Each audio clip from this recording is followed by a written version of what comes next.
an overview of what we are going to cover in this chapter. ठीक है, magnetostatics का जो portion है उसमें basically we will begin with the main जो उसका topic है, पहला जो कह लेंगे main topic है वो उसका magnetic force, जिसको हम Lorentz force भी कहते हैं. ठीक है, जैसे हमने देखा था कि इलेक्ट्रिक फील्ड के अंदर कोई चार्ज हो तो उसके ऊपर एक इलेक्ट्रिक फोर्स जो है वो एक्ट करती है. तो इसी तरह if you have stationary magnetic field, remember this is magnetostatic, so we will assume कि जी हमारी जो मैग्नेटिक फील्ड है that is not changing with time, so it is static, और यू कैन से कि जी it is not time varying.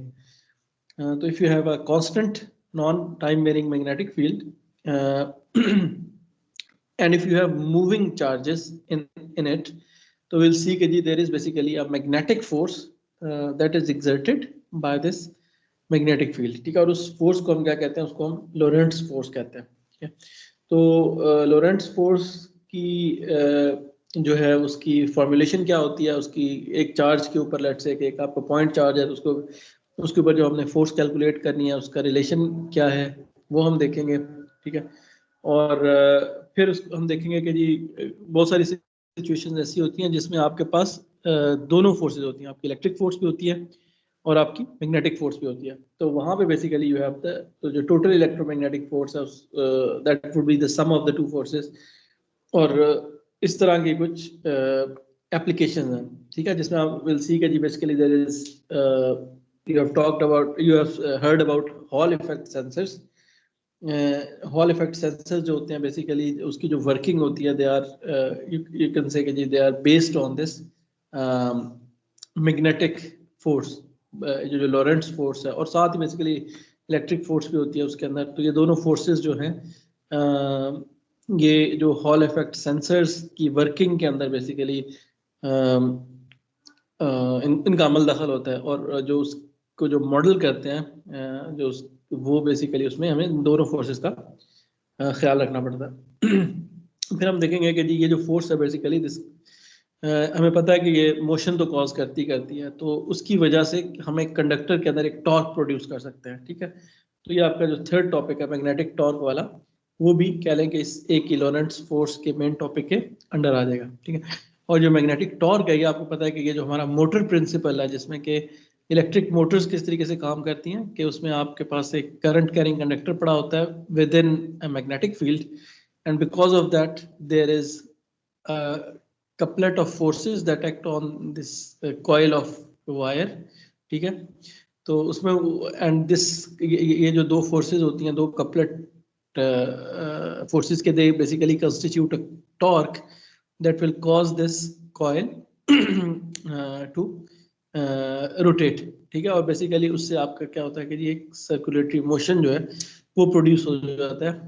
और ये जितनी भी हमारी इलेक्ट्रिक मोटर्स हैं उसका जो अंडरलाइंग प्रिंसिपल है बेसिकली दैट इज दिस, तो they are also working base because of this Lorentz force. जो लोरेंट्स फोर्स का फिनोमेना है वो मैनिफेस्ट करता है in the form of this rotary motion in our electric motors. ठीक है, तो उसमें आपके पास डीसी मोटर्स के बारे में हम थोड़ा सा देखेंगे.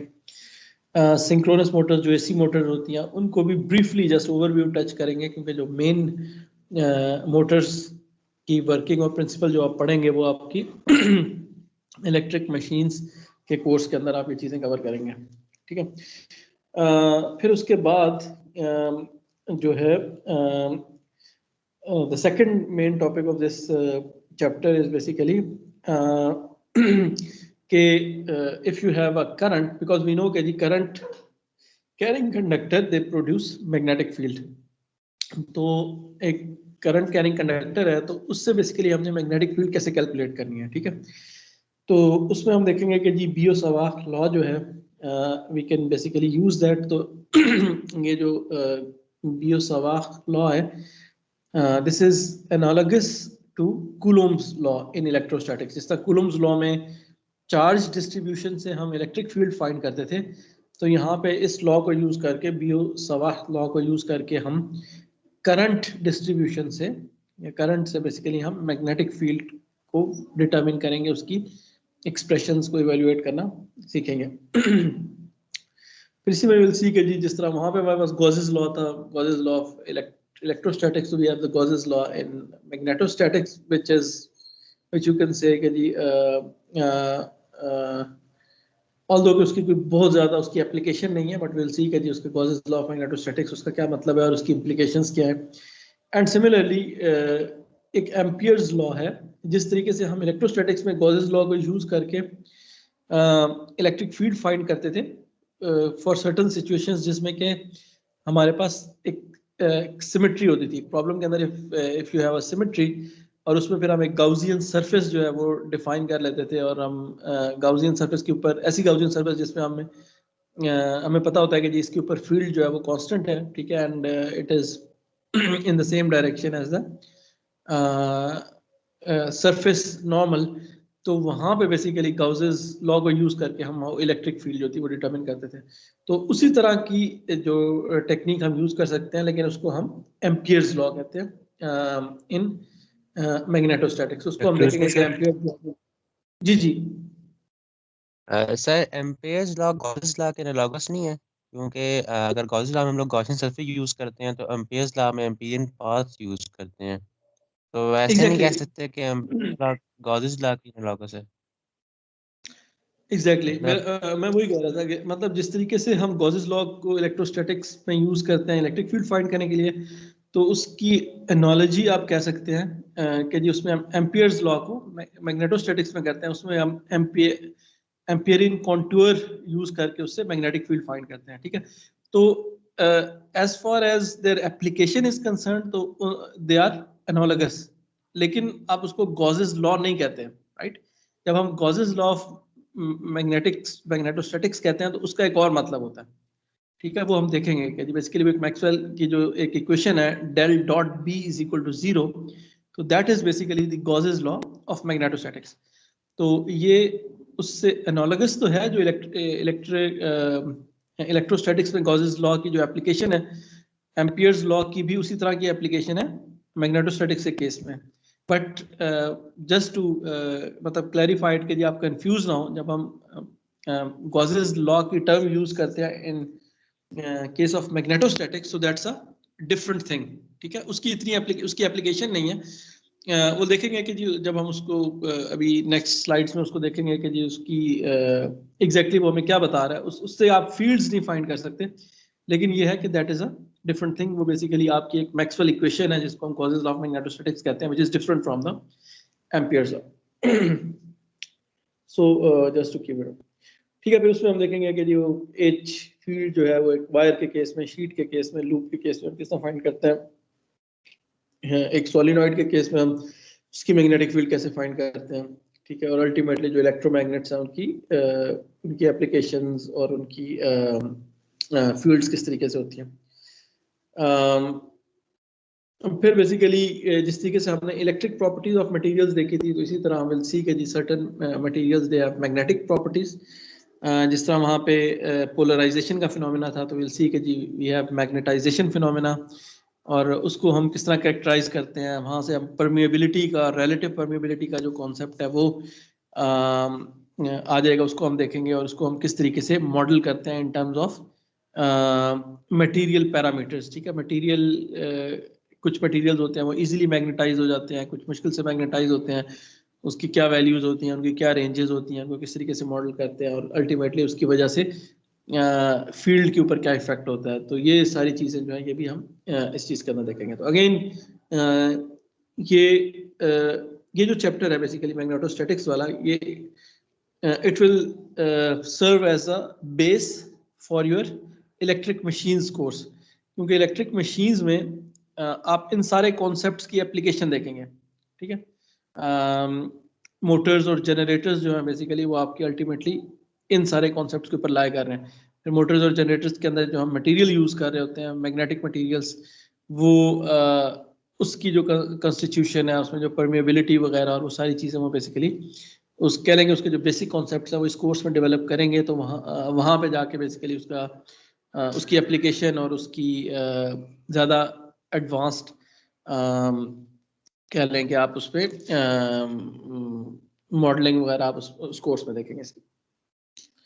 और finally basically the last topic would be will be the inductance, ठीक है। जिस तरीके से आपने लास्ट चैप्टर में कैपेसिटेंस का कॉन्सेप्ट देखा था कि जी electric capacitor में basically you can store energy in the form of an electric field. तो इसी तरह basically you can store energy in the form of the magnetic field, and the component that does that is basically an inductor. तो हम देखेंगे कि simple inductor जो है वो उसके relations क्या, circuit relations क्या हैं, और उसकी inductance क्या चीज़ होती है, उसको किस तरीके से define करते हैं, उसी तरह जो उसकी एनर्जी की एक्सप्रेशन है वो क्या होंगे जिस so basically this is a very brief overview of what we are going to see in the next 2 to 3 lectures, जिसमें कि सारी चीजें हम लोग इंशाल्लाह कवर करेंगे. Okay, so very quickly just to remind you कि जी हमने basically जो last chapter start किया था, तो हमने इसी स्लाइड से स्टार्ट किया था जिसमें हमने मैक्सवेल्स इक्वेशंस लिस्ट की थी. ठीक है, तो basically these are the 4 Maxwell's equations. ठीक है, जो कि रिलेट कर रही होती हैं divergence and curl of electric field and magnetic field. ठीक है, तो इसमें जो पहली इक्वेशन है del dot D is equal to rho v, this is if you remember is the Gauss's law of. ठीक है, इसमें हमने कहा था कि जी if there is a divergence in the electric flux density that must be equal to the charge at that point. फिर second equation जो थी the curl of an electric field is equal to the time rate of change of the magnetic flux density. और so this is basically the Faraday's law of induction, जिसको कि हम next chapter में देखेंगे exactly कि जी what does this mean. लेकिन statics के केस में हमने कहा था कि जी ये डी बाई डी टी जो है ये बेसिकली क्योंकि टाइम वेरिएशन है नहीं, so there is no time varying field, जिसकी वजह से ये टर्म जीरो हो जाती है. तो उस केस में मेरे पास जो इक्वेशन बनी थी वो del cross E is equal to zero थी. तो इसी तरह जो मेरे पास मैग्नेटिक फील्ड की 2 इक्वेशंस हैं वो है del dot B is equal to zero. ठीक है, so this is basically the Gauss's law of magnetism. ठीक है, जो मैं आपको कह रहा था ना कि जी this is basically different from the Ampere's law. तो गॉसेस लॉ ऑफ मैग्नेटिज्म, जिस तरह यहाँ पे गॉसेस लॉ बता रहा है divergence of the electric flux density, तो ये Gauss's law of magnetism relate कर रहा है divergence of the magnetic flux density. और वो कह रहा है कि जी मैग्नेटिक फ्लक्स डेंसिटी के केस में डाइवर्जेंस हमेशा जीरो होगी. ठीक है, सो और in other words you can say कि जी basically the magnetic field is divergence less. ठीक है, और उसकी हम इम्प्लीकेशंस देखेंगे इन द नेक्स्ट स्लाइड कि जी उसका मतलब क्या है या उससे हम क्या चीज अखज़ कर सकते हैं.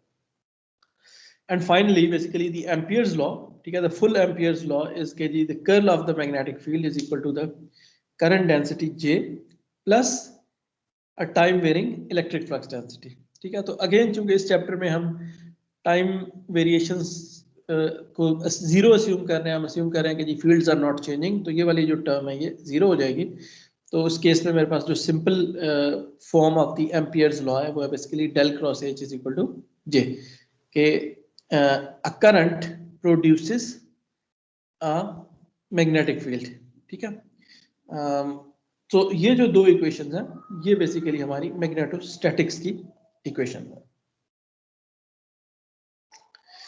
अगेन यहाँ पे यही चीज शो की है इस स्लाइड में कि जी जब मैग्नेटोस्टैटिक्स में हमने क्या किया है कि जी time derivative d by d t को जीरो कर दिया, तो उससे क्या हुआ है कि मेरे पास ये 2 इक्वेशंस आ गई हैं. ठीक है, del dot B is equal to zero and del cross H is equal to J. और एक चीज जो आप नोट करेंगे कि इसमें पहले यहाँ पे इलेक्ट्रिक फील्ड जो थी मैग्नेटिक फील्ड के ऊपर डिपेंड कर रही थी. इस तरह यहाँ पे मैग्नेटिक फील्ड थी जो इलेक्ट्रिक फील्ड के ऊपर डिपेंड कर रही थी, राइट. लेकिन जब हमने स्टैटिक कंडीशंस इंश्योर की हैं तो ये वाली टर्म्स जो इंटरडिपेंडेंस वाली टर्म्स थी वो गायब हो गई हैं. अब ये जो 2 इलेक्ट्रोस्टैटिक की इक्वेशंस हैं और मैग्नेटोस्टैटिक की इक्वेशंस हैं दे आर कंप्लीटली इंडिपेंडेंट. ठीक है, अब यहाँ पे आपकी जो इलेक्ट्रिक फील्ड है और मैग्नेटिक फील्ड है वो एक दूसरे पे असरअंदाज नहीं हो रही. तो इसमें फिर होता ये है कि जी वी से कि जी द 2 फिनोमेना बिकम्स डीकपल्ड. और उसमें यह है कि उसकी इम्प्लीकेशन फिर ये होती है कि आप इलेक्ट्रिक फिनोमेना को सेपरेटली स्टडी कर सकते हो. ठीक है, you don't need to worry about कि जी अच्छा इसके ऊपर जो है ना मैग्नेटिक फील्ड का क्या इफेक्ट होगा, यानी कि उस रीजन में अगर मैग्नेटिक फील्ड भी प्रेजेंट है तो you don't have to worry about that. You can separately as long as that magnetic field is not changing and this electric field is not changing with time, they are doing their separate things and you can basically study them separately even though they are present in the same region in the same problem. And the same goes for the magnetostatics equations के जी वो basically electric field के ऊपर depend नहीं कर रहे हैं, तो आपकी मैग्नेटिक फील्ड जो है वो इंडिपेंडेंट है और वो सिर्फ करंट्स के ऊपर डिपेंड कर रही है और it is not interacting with the electric field. ठीक है, तो यहाँ पे जिस तरह इलेक्ट्रोस्टैटिक्स के केस में हमने देखा था कि जी वहाँ बेसिकली वहाँ पे जो हमारी इम्पोजिंग कंडीशन थी वो क्या थी कि हमारे चार्जेस मस्ट बी स्टेशनरी। ठीक है, so there is no time variation of charges, so dq by dt was equal to 0. so if the charge distribution is stationary, it is not changing, तो उसकी वजह से जो फील्ड प्रोड्यूस होनी थी वो भी स्टेशनरी होगी। सो मैग्नेटोस्टैटिक्स के केस में जो इम्पोजिंग कंडीशन है वो ये है कि जी आपकी जो करंट है वो basically must be constant or it should not change with time. So di by dt must be equal to 0. ठीक है, तो if you have constant or steady current, तो steady current, constant current, DC current, same thing, right? So for the constant current case or the DC current case, you will have magnetostatic conditions.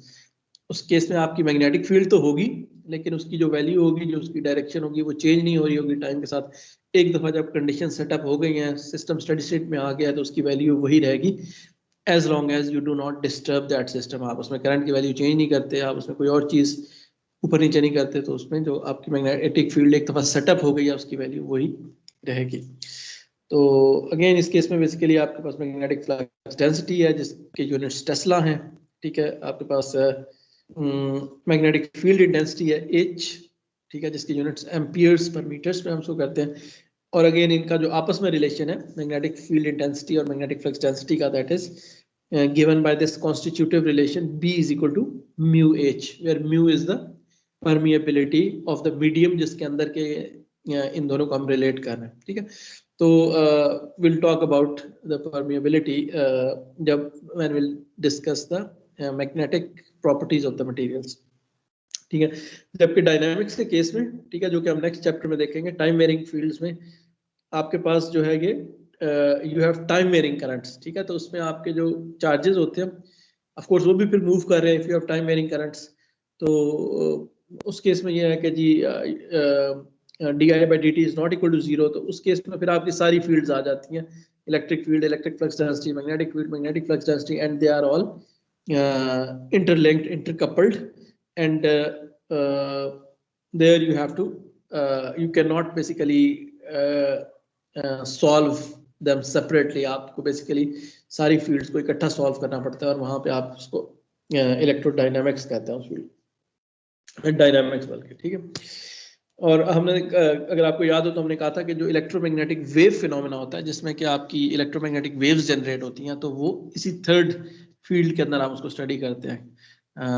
कि आपके पास आपका जो antenna होता है जो कि आपकी EM वेव्स जनरेट कर रहा होता है, वो कैसे काम करता है कि उसके पीछे एक AC सोर्स लगी होती है और वो AC सोर्स क्या कर रही होती है कि उसमें AC करंट्स प्रोड्यूस कर रही होती है, AC करंट, और उसमें जो एंटेना के अंदर आपके जो चार्जेस होते हैं वो एक डायरेक्शन में मूव कर रहे होते हैं, फिर दूसरी डायरेक्शन में मूव कर रहे होते हैं। So there is this AC कह लें कि fluctuations going on in the antenna which give rise to this EM waves. ठीक है, जिसकी वजह से वो वेव्स प्रोड्यूस होती हैं जिसको कि एंटेना रेडिएट करता है। ठीक है, तो यू विल नेवर सी कि जी आप ये नहीं हो सकता कि आप किसी एंटेना को एक DC सोर्स के साथ कनेक्ट कर दें और आप एक्सपेक्ट करें कि जी उससे आपकी रेडिएशंस जो है वो जनरेट होंगी। तो you always need time varying currents जिसमें कि आप करंट जो है वो टाइम के साथ वेरी कर रही हो to generate electromagnetic waves. So hopefully you will remember this because this is the key point. Okay, so these are the two magnetostatic equations. ठीक है, तो one is the equation which is relating the divergence of the field and the other which is relating the curl of the magnetic field. So the divergence of the flux density is equal to 0. ठीक है, and the curl of the field, magnetic field, is equal to the current density J. ठीक है, and remember हमने कहा कि क्योंकि static conditions है तो ये current density भी static होगी। ठीक है, ये it's not changing with time, but similarly जो magnetic field है वो भी static है। तो इसका मतलब क्या है, ठीक है। तो व्हाट डज मीन कि जी there is the divergence of the magnetic flux density is equal to 0, ठीक है। Del dot B is equal to 0, इसका मतलब ये है कि जी बेसिकली आपका जो मैग्नेटिक फ्लक्स है वो चेंज नहीं हो रहा, ठीक है। सो यू कैन से कि जी this is the law which is basically dictating the conservation of the magnetic flux, ठीक है। और इन अदर वर्ड्स जो आपकी मैग्नेटिक फ्लक्स लाइंस हैं वो हमेशा जो है वो कहीं खत्म नहीं हो रही, वो कहीं से जनरेट नहीं कर रही, क्योंकि आपकी डाइवर्जेंस क्या होती है, अगर आपको याद हो तो डाइवर्जेंस एक पॉइंट क्वांटिटी है, जिसमें कि हम कहते हैं कि जी एक पॉइंट पे आपकी या electric flux density, you have net electric flux density, right. तो उसको हम किस तरीके से कहते हैं कि उसको आप इस तरीके से विजुलाइज कर सकते हैं कि आपके पास लेट से अगर हम यहाँ पे for example divergence of D की बात कर रहे हैं जो कि इलेक्ट्रिक फील्ड के केस में, तो एंड लेट्स से कि वी सेट के जी this is equal to charge, तो इसका मतलब ये था कि जी जितनी लाइंस इस पॉइंट में एंटर हो रही हैं फील्ड की, उससे ज्यादा या उससे कम लाइंस उससे एग्जिट हो रही हैं, ठीक है। डिपेंडिंग अपॉन के जी आपकी डाइवर्जेंस का साइन पॉजिटिव है या नेगेटिव है, तो you can either have a net positive divergence, जिसमें ये होगा कि जी आपकी जो एमिनेटिंग लाइंस हैं, जो आपकी लाइन वहां से निकल रही है उस पॉइंट से, वो ज्यादा हैं then the lines that are entering that point, या फिर अगर वो कम है तो in that case the divergence will be negative, और in other words you will say कि जी basically the field is converging at that point. तो हमने ये देखा था इलेक्ट्रिक फील्ड के केस में कि वहां पे ये पॉसिबल है कि इलेक्ट्रिक फ्लक्स लाइंस जो हैं किसी एक पॉइंट से निकल रही होती हैं या किसी एक पॉइंट के ऊपर जाके खत्म हो रही होती हैं, और वो हमने देखा था कि वो पॉइंट्स कौन से पॉइंट्स होते हैं, वो पॉइंट्स जहाँ के चार्ज पड़ा होता है, राइट। क्योंकि हमने देखा था जो पॉजिटिव चार्ज था उससे हमारी इलेक्ट्रिक फील्ड की लाइंस निकल रही होती हैं, और जो नेगेटिव चार्ज होता है उसके ऊपर हमारी इलेक्ट्रिक फील्ड की लाइंस एंड हो रही होती हैं। और यही वजह है कि हमारी जो डाइवर्जेंस है ऑफ इलेक्ट्रिक फील्ड, उसकी दूसरी साइड पे आपके पास एक चार्ज आ रहा होता है, चार्ज डेंसिटी आ रही होती है। जितना ज्यादा चार्ज उस पॉइंट पे होगा उतनी ज्यादा आपकी फ्लक्स लाइंस वहां से निकल रही होंगी, और यही वजह है कि इन दोनों के यूनिट्स भी सेम है, राइट। इलेक्ट्रिक फ्लक्स के यूनिट्स भी कूलोम है और इलेक्ट्रिक चार्ज के यूनिट्स भी कूलोम है। तो अब वही इंट्यूशन जो कि हमने वहां पे देखी थी इलेक्ट्रोस्टैटिक्स के केस में, अगर हम उसको अप्लाई करते हैं यहाँ पे मैग्नेटोस्टैटिक्स के केस में, यहाँ पे हम ये कह रहे हैं कि भाई जो मैग्नेटिक फ्लक्स लाइंस हैं वो हमेशा जो है जिस पॉइंट पे जितनी एंटर होंगी उतनी ही निकलेंगी, right. They are divergence less. ऐसा नहीं हो सकता कि जी किसी एक पॉइंट से मैग्नेटिक फ्लक्स ज्यादा निकल रहा हो, फूट रहा हो, और किसी एक जगह पे जाके वो क्या कि वो मैग्नेटिक फ्लक्स जो है वो एंड हो रहा हो, खत्म हो रहा हो। तो इसका क्या मतलब है, इसका लामोहल्ला इसका जो कंक्लूजन हम इससे ड्रॉ करते हैं कि वो ये है कि जी magnetic flux lines they make circles, ठीक है। क्योंकि तभी आप कोई भी पॉइंट ले लेंगे तो उसमें जो लाइन उस पॉइंट से गुजर रही है वही आगे निकल रही है, राइट। और यही वजह है कि जब भी आपने मैग्नेटिक फ्लक्स लाइंस आपने ड्रॉ की होंगी, चाहे वो एक इलेक्ट्रोमैग्नेट के केस में है, चाहे वो एक सोलिनॉइड के केस में है, चाहे वो किसी इंडक्टर के केस में है, तो यू विल सी कि जी वो मैग्नेटिक फ्लक्स जब भी हम ड्रॉ करते हैं तो एक कंप्लीट सर्कल उसमें जो फ्लक्स लाइंस होती हैं वो पूरे का पूरा सर्कल बना रही होती हैं। उसमें कहीं ऐसा नहीं होता कि जी किसी पॉइंट पे वो सिर्फ शुरू हो रही है और किसी पॉइंट पे जाके वो खत्म हो रही है। तो इससे जो दूसरा कंक्लूजन है वो क्या निकलता है, एक तो ये हो गया कि जी मैग्नेटिक फ्लक्स लाइंस जो है they will always make circles, ठीक है, और they will always make a close path. और दूसरा जो उसका कंक्लूजन है वो ये है कि इसका मतलब ये है कि there are no magnetic charges. जिस तरीके से हमारे इलेक्ट्रिक चार्जेस होते हैं, पॉजिटिव चार्ज और नेगेटिव चार्ज, इस तरह मैग्नेटिक चार्जेस जो है वो एग्जिस्ट नहीं करते। और in other words you can call them sources, ठीक है। आपके पास कोई मैग्नेटिक सोर्सेज ऑफ फ्लक्स या सिंक ऑफ फ्लक्स नहीं है कि जो फ्लक्स लाइंस को जनरेट कर रहे हैं या फ्लक्स लाइंस को खत्म कर रहे हैं, ठीक है। सो व्हेनेवर देयर इज मतलब हाँ मतलब जब भी करंट होगी उसके गिर्द आपकी मैग्नेटिक फील्ड बन जाएगी। यू कैन से कि जी आपकी करंट जो है वो मैग्नेटिक फील्ड को जनरेट कर रही है, राइट। बट उसके इर्द गिर्द वो सर्कल बना रही होगी। ऐसा नहीं होगा किसी एक पॉइंट पे आपकी मैग्नेटिक फ्लक्स लाइन शुरू हो रही है और किसी एक पॉइंट पे वो एंड हो रही है। तो इन other words the magnetic charges do not exist, क्योंकि आपको पता है कि दूसरी साइड पे जो डाइवर्जेंस सॉरी जो गॉसेस लॉ है उसकी एक साइड पे तो आपकी डाइवर्जेंस ऑफ एक फील्ड होती है, राइट, चाहे वो डेल डॉट डी हो या डेल डॉट बी हो, दूसरी साइड पे चार्ज क्वांटिटी होनी चाहिए। तो इस केस में चार्ज क्वांटिटी क्या है, equal to 0। So that means कि जी there is no magnetic charges और the magnetic charges can not exist.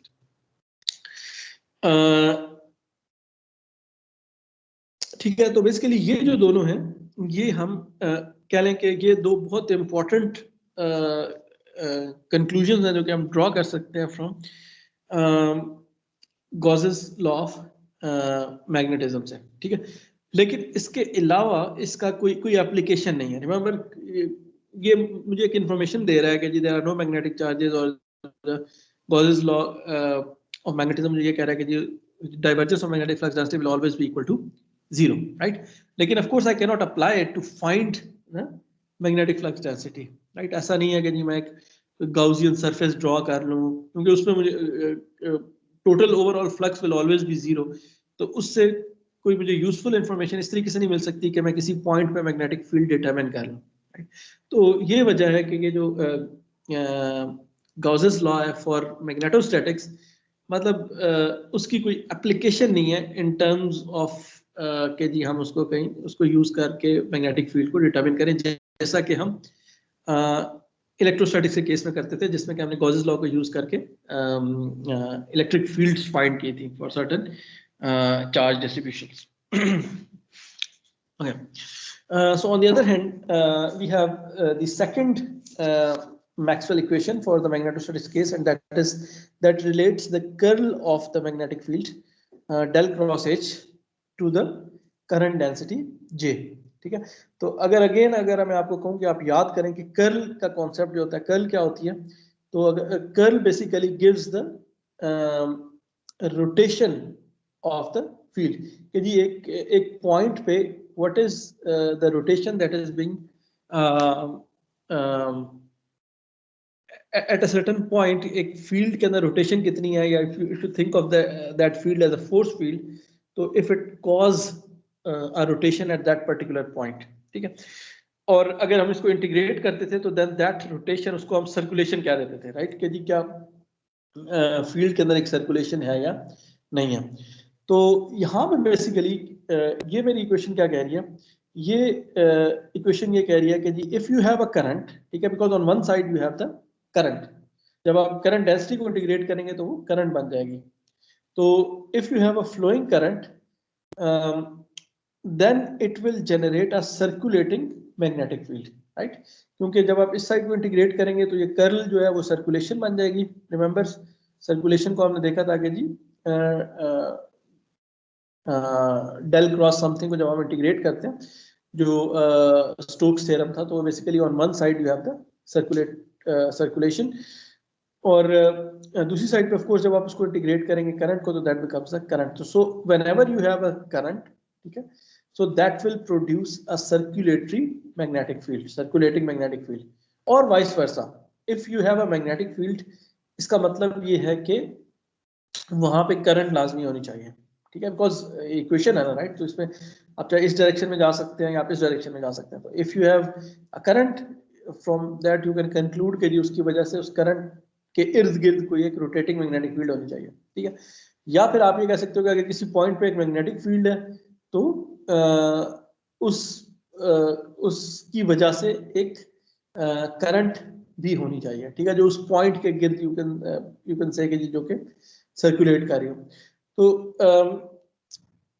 again this point will be more clear when we look at some examples, but this Ampere's law is basically emphasizing the relation between the magnetic field and the current density, ठीक है। So and in particular you can say कि the curl of the magnetic field to that of the current density. So again here if you want if we compare the electrostatic and the magnetostatic fields, so you can see कि electrostatic field से case में हमारे पास charges थे plus Q, तो उससे हमारा जो flux था वो ओरिजिनेट कर रहा था, राइट। तो we have this flux lines that are basically you can say कि जी एमिनेटिंग फ्रॉम दिस पॉइंट। और इस केस में हमने कहा था कि जी यहाँ पे एक नेट पॉजिटिव फ्लक्स है और वो जो फ्लक्स है वो किसके इक्वल है, that is equal to this charge density rho v at that point. So उस केस में मेरे पास इलेक्ट्रिक फील्ड के सोर्सेज भी थे, सिंक्स भी थे। जो सोर्सेज हमारी पॉजिटिव चार्जेस थे और सिंक्स जो थे वो उसकी नेगेटिव चार्जेस को हमने सिंक कह दिया था।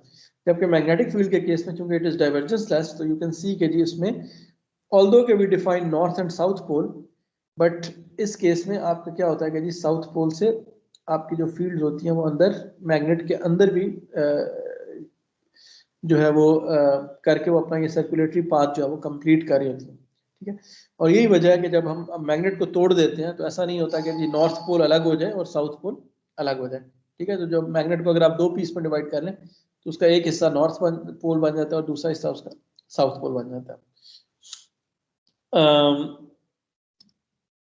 So it is impossible to have a single source or a sink that is a single pole magnetic source, ठीक है। Every north pole is always accompanied by a south pole, ठीक है।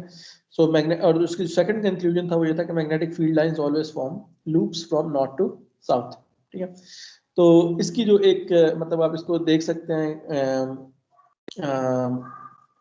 यहाँ पे अगर हम इलेक्ट्रिक डाइपोल की अगर आपको याद हो तो उसकी हमने इलेक्ट्रिक फील्ड जो है फाइंड की थी। इलेक्ट्रिक डाइपोल में क्या होता है कि you have a positive charge and you have a negative charge displaced by a short distance. अगर आप इसकी इलेक्ट्रिक फील्ड को कंपेयर करें ऑफ अ बार मैग्नेट से जिसके एक नॉर्थ पोल है एक साउथ पोल है, तो यू कैन सी कि जी यहाँ पे अगर इन दोनों के सेंटर में अगर आप देखें बाहर से तो इन दोनों की फील्ड एक जैसी लग रही है। यहाँ से लाइनें बाहर जा रही हैं, इधर लाइनें एंटर हो रही हैं, ठीक है। नॉर्थ बार मैग्नेट में भी यही है कि यहाँ से आपकी मैग्नेटिक फ्लक्स लाइंस बाहर जा रही हैं और यहाँ पे फ्लक्स लाइंस एंटर हो रही हैं।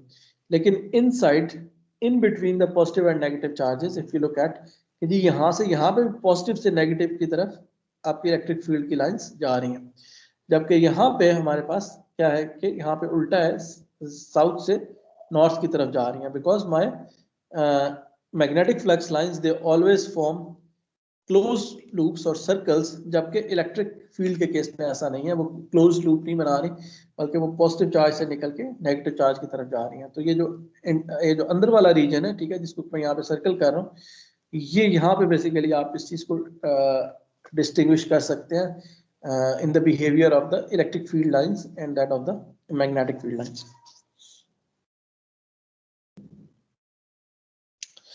Okay, so now we can basically now that we have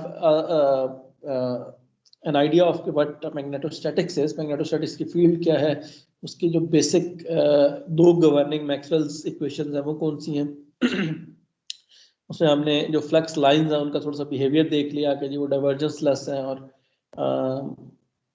and they make these circular paths. So now we can basically move on to look at the Lorentz force. जो Lorentz force होती है, जो magnetic field के अंदर जो charges experience करते हैं एक फोर्स, वो उसका मैग्नीट्यूड क्या है, उसकी डायरेक्शन क्या है and so on and so fourth, उसको हम किस तरीके से मॉडल कर सकते हैं, ठीक है। तो फर्स्ट ऑफ ऑल जो मैग्नेटिक फोर्स है, ये सबसे पहले तो ये कि ये स्टेशनरी चार्जेस के ऊपर एक्ट नहीं करती। अगर आपका एक चार्ज पड़ा हुआ है मैग्नेटिक फील्ड के अंदर, ठीक है, और वो आराम से अपनी जगह पे पड़ा हुआ है, तो it will experience no magnetic force. तो this magnetic force only acts on moving charges, ठीक है। तो इसमें जो वेलोसिटी है, दिस इज अ की कंपोनेंट, कि आपकी जो इक्वेशन है उसके अंदर you have to have the velocity term, ठीक है। तो your charge must be mobile, ठीक है, so it must be in motion or it has to be moving with a certain velocity u for to experience the Lorentz force. Okay, so it is given by this relation, ठीक है। तो the magnetic force is equal to the amount of charge q, ठीक है, वो जो charge particle है उसके ऊपर चार्ज कितना है, times the cross product of the velocity of the charge and the magnetic flux density. Remember magnetic flux density है तभी वो Lorentz force experience कर रहा है, otherwise वो experience करेगा ही नहीं।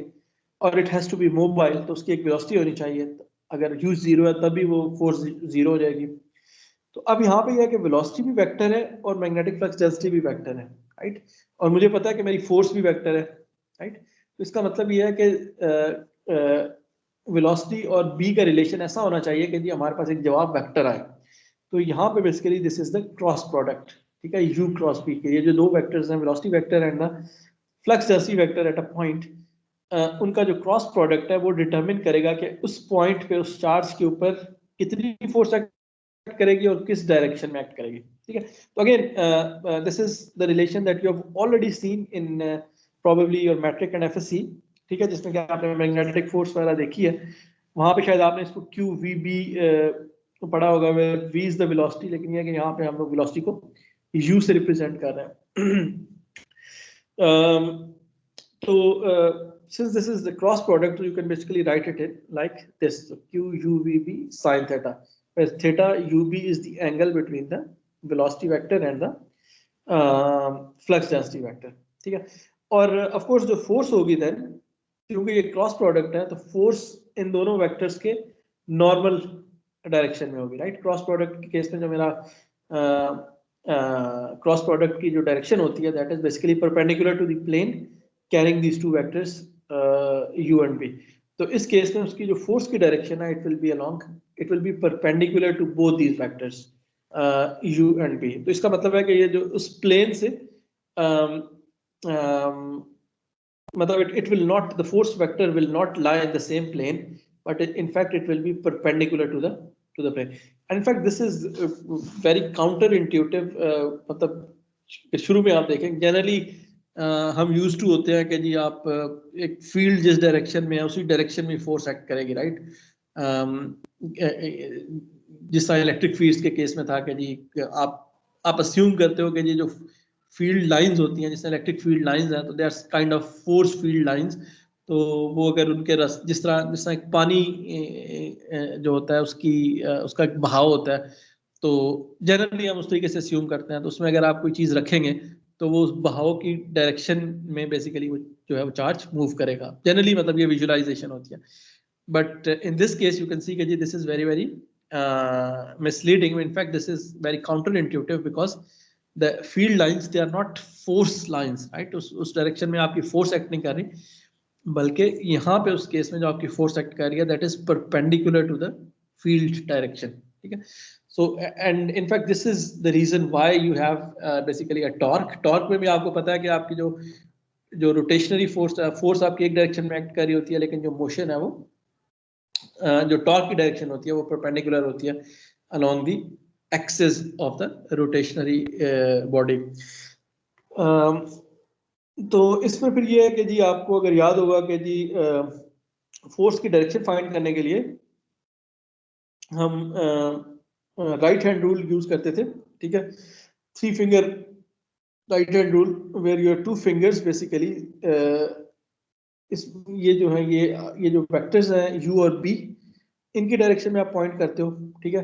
तो योर फर्स्ट फिंगर या इंडेक्स फिंगर जो है ये बेसिकली वेलोसिटी की डायरेक्शन में पॉइंट कर रही है, ठीक है। आपकी index finger is Poynting along the direction of velocity, और अगर आपकी जो सेकंड फिंगर है वो मैग्नेटिक फील्ड की डायरेक्शन में पॉइंट कर रही है, ठीक है। तो ये जिस तरह यहाँ पे हमारी जो मैग्नेटिक फील्ड है वो इनटू द प्लेन है, ठीक है। तो उसमें फिर क्या होगा कि आपका जो थंब होगा that will point along the direction of the force, ठीक है। तो इस केस में but this is for the positive charge. Remember यहाँ पे हमारे पास Q जो है हमने उसको चार्ज लिया, लेकिन हमने अस्यूम किया कि ये पॉजिटिव चार्ज है।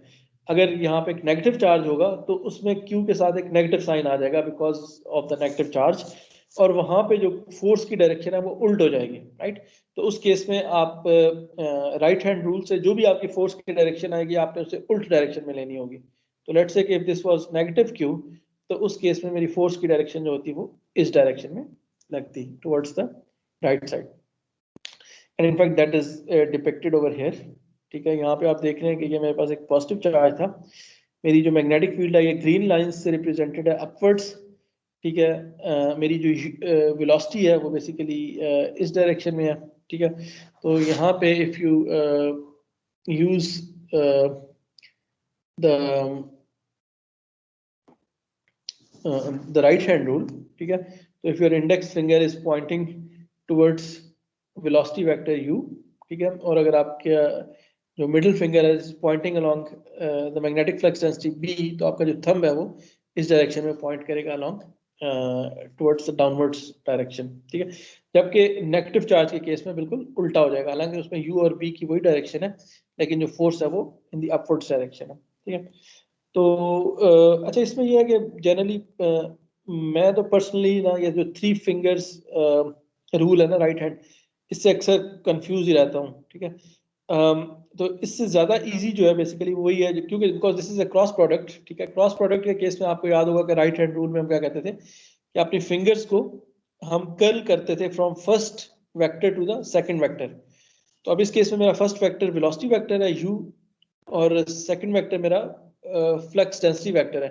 तो अगर आप अपनी राइट हैंड को कर्ल करें फ्रॉम u टू b, तो उस केस में आपका जो थंब है वो हमेशा आपको पॉइंट करेगा फोर्स की डायरेक्शन में। तो I find this easier than this 3 finger right hand rule, क्योंकि इसमें फिर आपको याद रखना पड़ता है अच्छा मेरी इंडेक्स फिंगर किधर है और ये फिंगर किधर है। तो उसमें सिंपली ये है कि फर्स्ट वेक्टर से सेकंड वेक्टर के अलोंग आप कर्ल करो अपनी फिंगर्स को, तो आपका जो थंब है वो ऑटोमेटिकली पॉइंट करेगा towards the force, and I think it is probably easier to do as well, क्योंकि वरना ये है कि आपको अपनी रिस्ट को ट्विस्ट करना पड़ेगा बहुत सारी डायरेक्शन में डिपेंडिंग अपॉन कि आपकी वेलोसिटी और मैग्नेटिक फ्लक्स डेंसिटी किधर है। तो इट डजंट मैटर आप जो भी रूल यूज कर रहे हैं, as long as you are applying it correctly, you should get the correct direction of the force.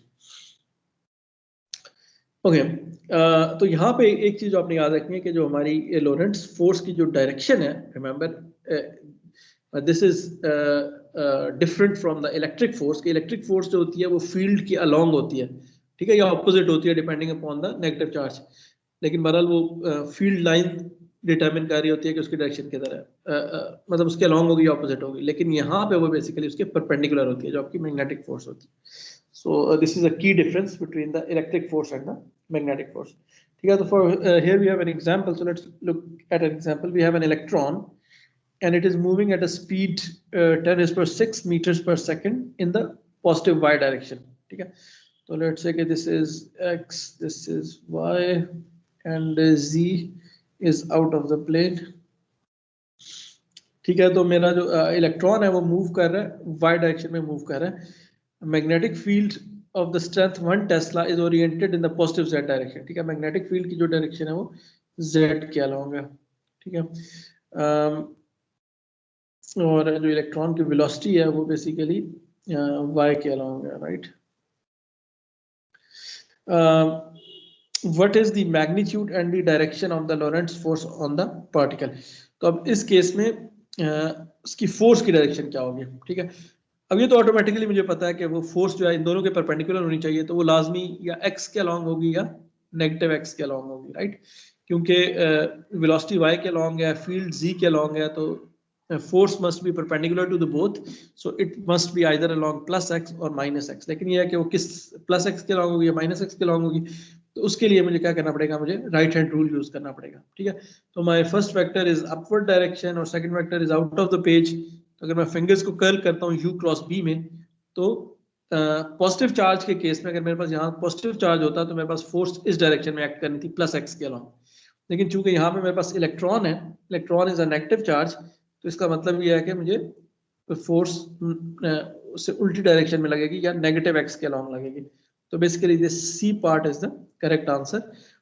The force की जो डायरेक्शन है that will be along negative x, और उसकी वैल्यू कितनी होगी वो आप q multiplied by u multiplied by b से फाइंड कर सकते हैं, क्योंकि उनके दरमियान जो एंगल है वो 90 डिग्री है, तो sin 90 इज इक्वल टू 1, ठीक है, u और b के दरमियान। तो चार्ज मेरे पास कितना है 1.6 into 10⁻19 coulomb, negative 19 sorry, velocity is 10⁻6 और b इज 1, तो 10⁻−19 plus 10⁻6 is 10⁻−13 probably. So 1.6 into 10⁻−13 newton, तो ये बेसिकली आपकी चार्ज हो जाएगी। So here you can see basically this is the force 1.6 into 10 to minus 19 Newton और उसकी डायरेक्शन किसके along है, नेगेटिव x के along डायरेक्शन है. So I think that was straightforward and you can easily solve that. Okay, so that was basically the Lorentz force or the magnetic force. What if we have an electric field also present, ठीक है, in the same problem, and because of that of course, क्योंकि यहाँ पे remember ये charge है, right? एक charge move कर रहा था तो उसके ऊपर मैग्नेटिक फील्ड एक्ट कर रही है, लेकिन अगर वहां पे एक इलेक्ट्रिक फील्ड है तो लाजमी उसके ऊपर एक इलेक्ट्रिक फोर्स भी एक्ट करेगी, राइट? बल्कि इलेक्ट्रिक फोर्स के लिए तो कोई कंडीशन ही नहीं है कि जी चार्ज मूव कर रहा है या नहीं कर रहा. अगर वो कर रहा है तब भी उतनी लगेगी, अगर वो नहीं कर रहा तब भी उतनी लगेगी, राइट? और रिमेंबर, बल्कि अक्सर जो इलेक्ट्रिक फोर्स होती है वही रिस्पॉन्सिबल होती है उस चार्ज को मूव करने के लिए. कि जब आप you know when you apply a voltage across a resistor, that causes a conduction current to flow, क्योंकि उसमें कंडक्टर में जो आपकी फ्री चार्जेस होते हैं they start drifting because of this electric force जो कि आपकी इलेक्ट्रिक फील्ड एक्सर्ट कर रही होती है, और उसकी वजह से आपकी कंडक्शन करंट प्रोड्यूस होती है. तो रिमेंबर, इसको हम बड़ी डिटेल में देखा है लास्ट चैप्टर में. तो अक्सर ये होता है कि जी आपके पास इलेक्ट्रिक फील्ड तो होती है कि आपने इलेक्ट्रिक सर्किट में स्पेशली आपने वोल्टेज सोर्स अप्लाई की हुई है जिसकी वजह से आपकी एक इलेक्ट्रिक फील्ड सेटअप हुई है सर्किट के अंदर, और उसी के अंदर ही आप मैग्नेटिक फील्ड भी प्रोड्यूस कर रहे हो. तो in most situations you have both these phenomena acting simultaneously, but of course since the electrostatics and magnetostatics conditions, तो उस केस में इन दोनों के दरमियान कोई इंटरेक्शन नहीं होता, ऑल्दो कि वो दोनों एट ए टाइम प्रेजेंट होते हैं एक ही जगह पे. तो उस केस में of course you have to take into account the total force that is experienced by the charge, ठीक है? क्योंकि उसके ऊपर अगर इलेक्ट्रिक फोर्स भी एक्ट कर रही है और उसके ऊपर मैग्नेटिक फोर्स भी एक्ट कर रही है, तो the net force will be the sum of the two forces, right? क्योंकि फोर्स एक वेक्टर है, तो this sum is simply the vector addition, ठीक है? कि फोर्स की डायरेक्शन किधर है, दूसरी फोर्स की डायरेक्शन किधर है, और उन दोनों वेक्टर्स को जो हम ऐड कर लेंगे तो जो नेट फोर्स होगी that would B basically the total force, और उसको हम इलेक्ट्रोमैग्नेटिक फोर्स कह देते हैं, ठीक है? Total electromagnetic force. और उसमें एक कंपोनेंट इलेक्ट्रिक फोर्स का that is QE, and the other is basically QU cross B is basically the magnetic force का कंपोनेंट है. और इसको बेसिकली Q को आप कॉमन लेके उसको इस तरीके से लिख सकते हैं, ठीक है? तो again I think this is very straight forward, nothing too complicated.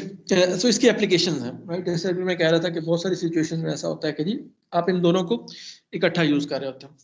तो जो इसकी एक एप्लीकेशन है basically that is in magnetic mass spectrometers, ठीक है?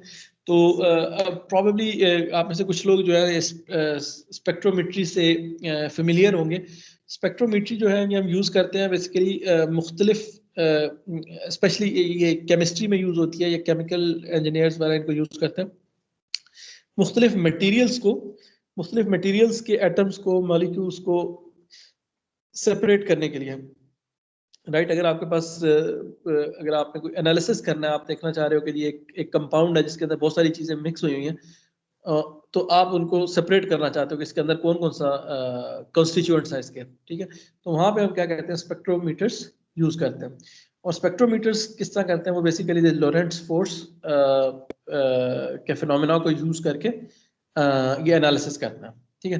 तो इसमें होता ही है कि सबसे पहले तो आप उस मटेरियल को आयोनाइज करते हैं, right? So that it is charge. Remember, क्योंकि अगर चार्ज पार्टिकल नहीं होगा तो उसके ऊपर ना इलेक्ट्रिक फोर्स एक्ट करेगी ना मैग्नेटिक फोर्स एक्ट करेगी, क्योंकि उसके लिए आप चार्ज होना जरूरी है. तो आप क्या करते हो कि मटेरियल को आयोनाइज करते हैं. Again we are not going to go कि उसको किस तरीके से आयोनाइज करते हैं, उसका क्या प्रोसेस होता है, बट वी आर इंटरेस्टेड कि जी बेसिकली ये जो सोर्स है ये क्या करती है कि एक आयंस की बीम देती है, ठीक है? तो you have basically many different ions, कुछ ऑफ कोर्स हैवियर होंगे, कुछ लाइटर होंगे, कुछ के ऊपर ज्यादा चार्ज होगा, कुछ के ऊपर कम चार्ज होगा. तो अब हमने उनको सेपरेट करना और देखना है कि अच्छा उसका मतलब कितनी तरह के आयंस हैं और वो कौन कौन से आयंस हैं. तो उसका तरीकाकार क्या होता है कि शुरू में जो मेरी सोर्स होती है वो इन आयंस को जब इजेक्ट करती है तो सब आयंस की वेलोसिटी जो होती है वो सेम होती है. तो लेट्स कॉल इट U, ठीक है? तो सेम वेलोसिटी के ऊपर उसको इजेक्ट कर दिया, ठीक है। तो लेट्स से कि मेरी वेलोसिटी जो है वो इस डायरेक्शन में है, क्योंकि वेलोसिटी जो है of course that will be along the direction of the beam. तो लेट्स से कि उसमें उसमें फिर ये है कि जी there is basically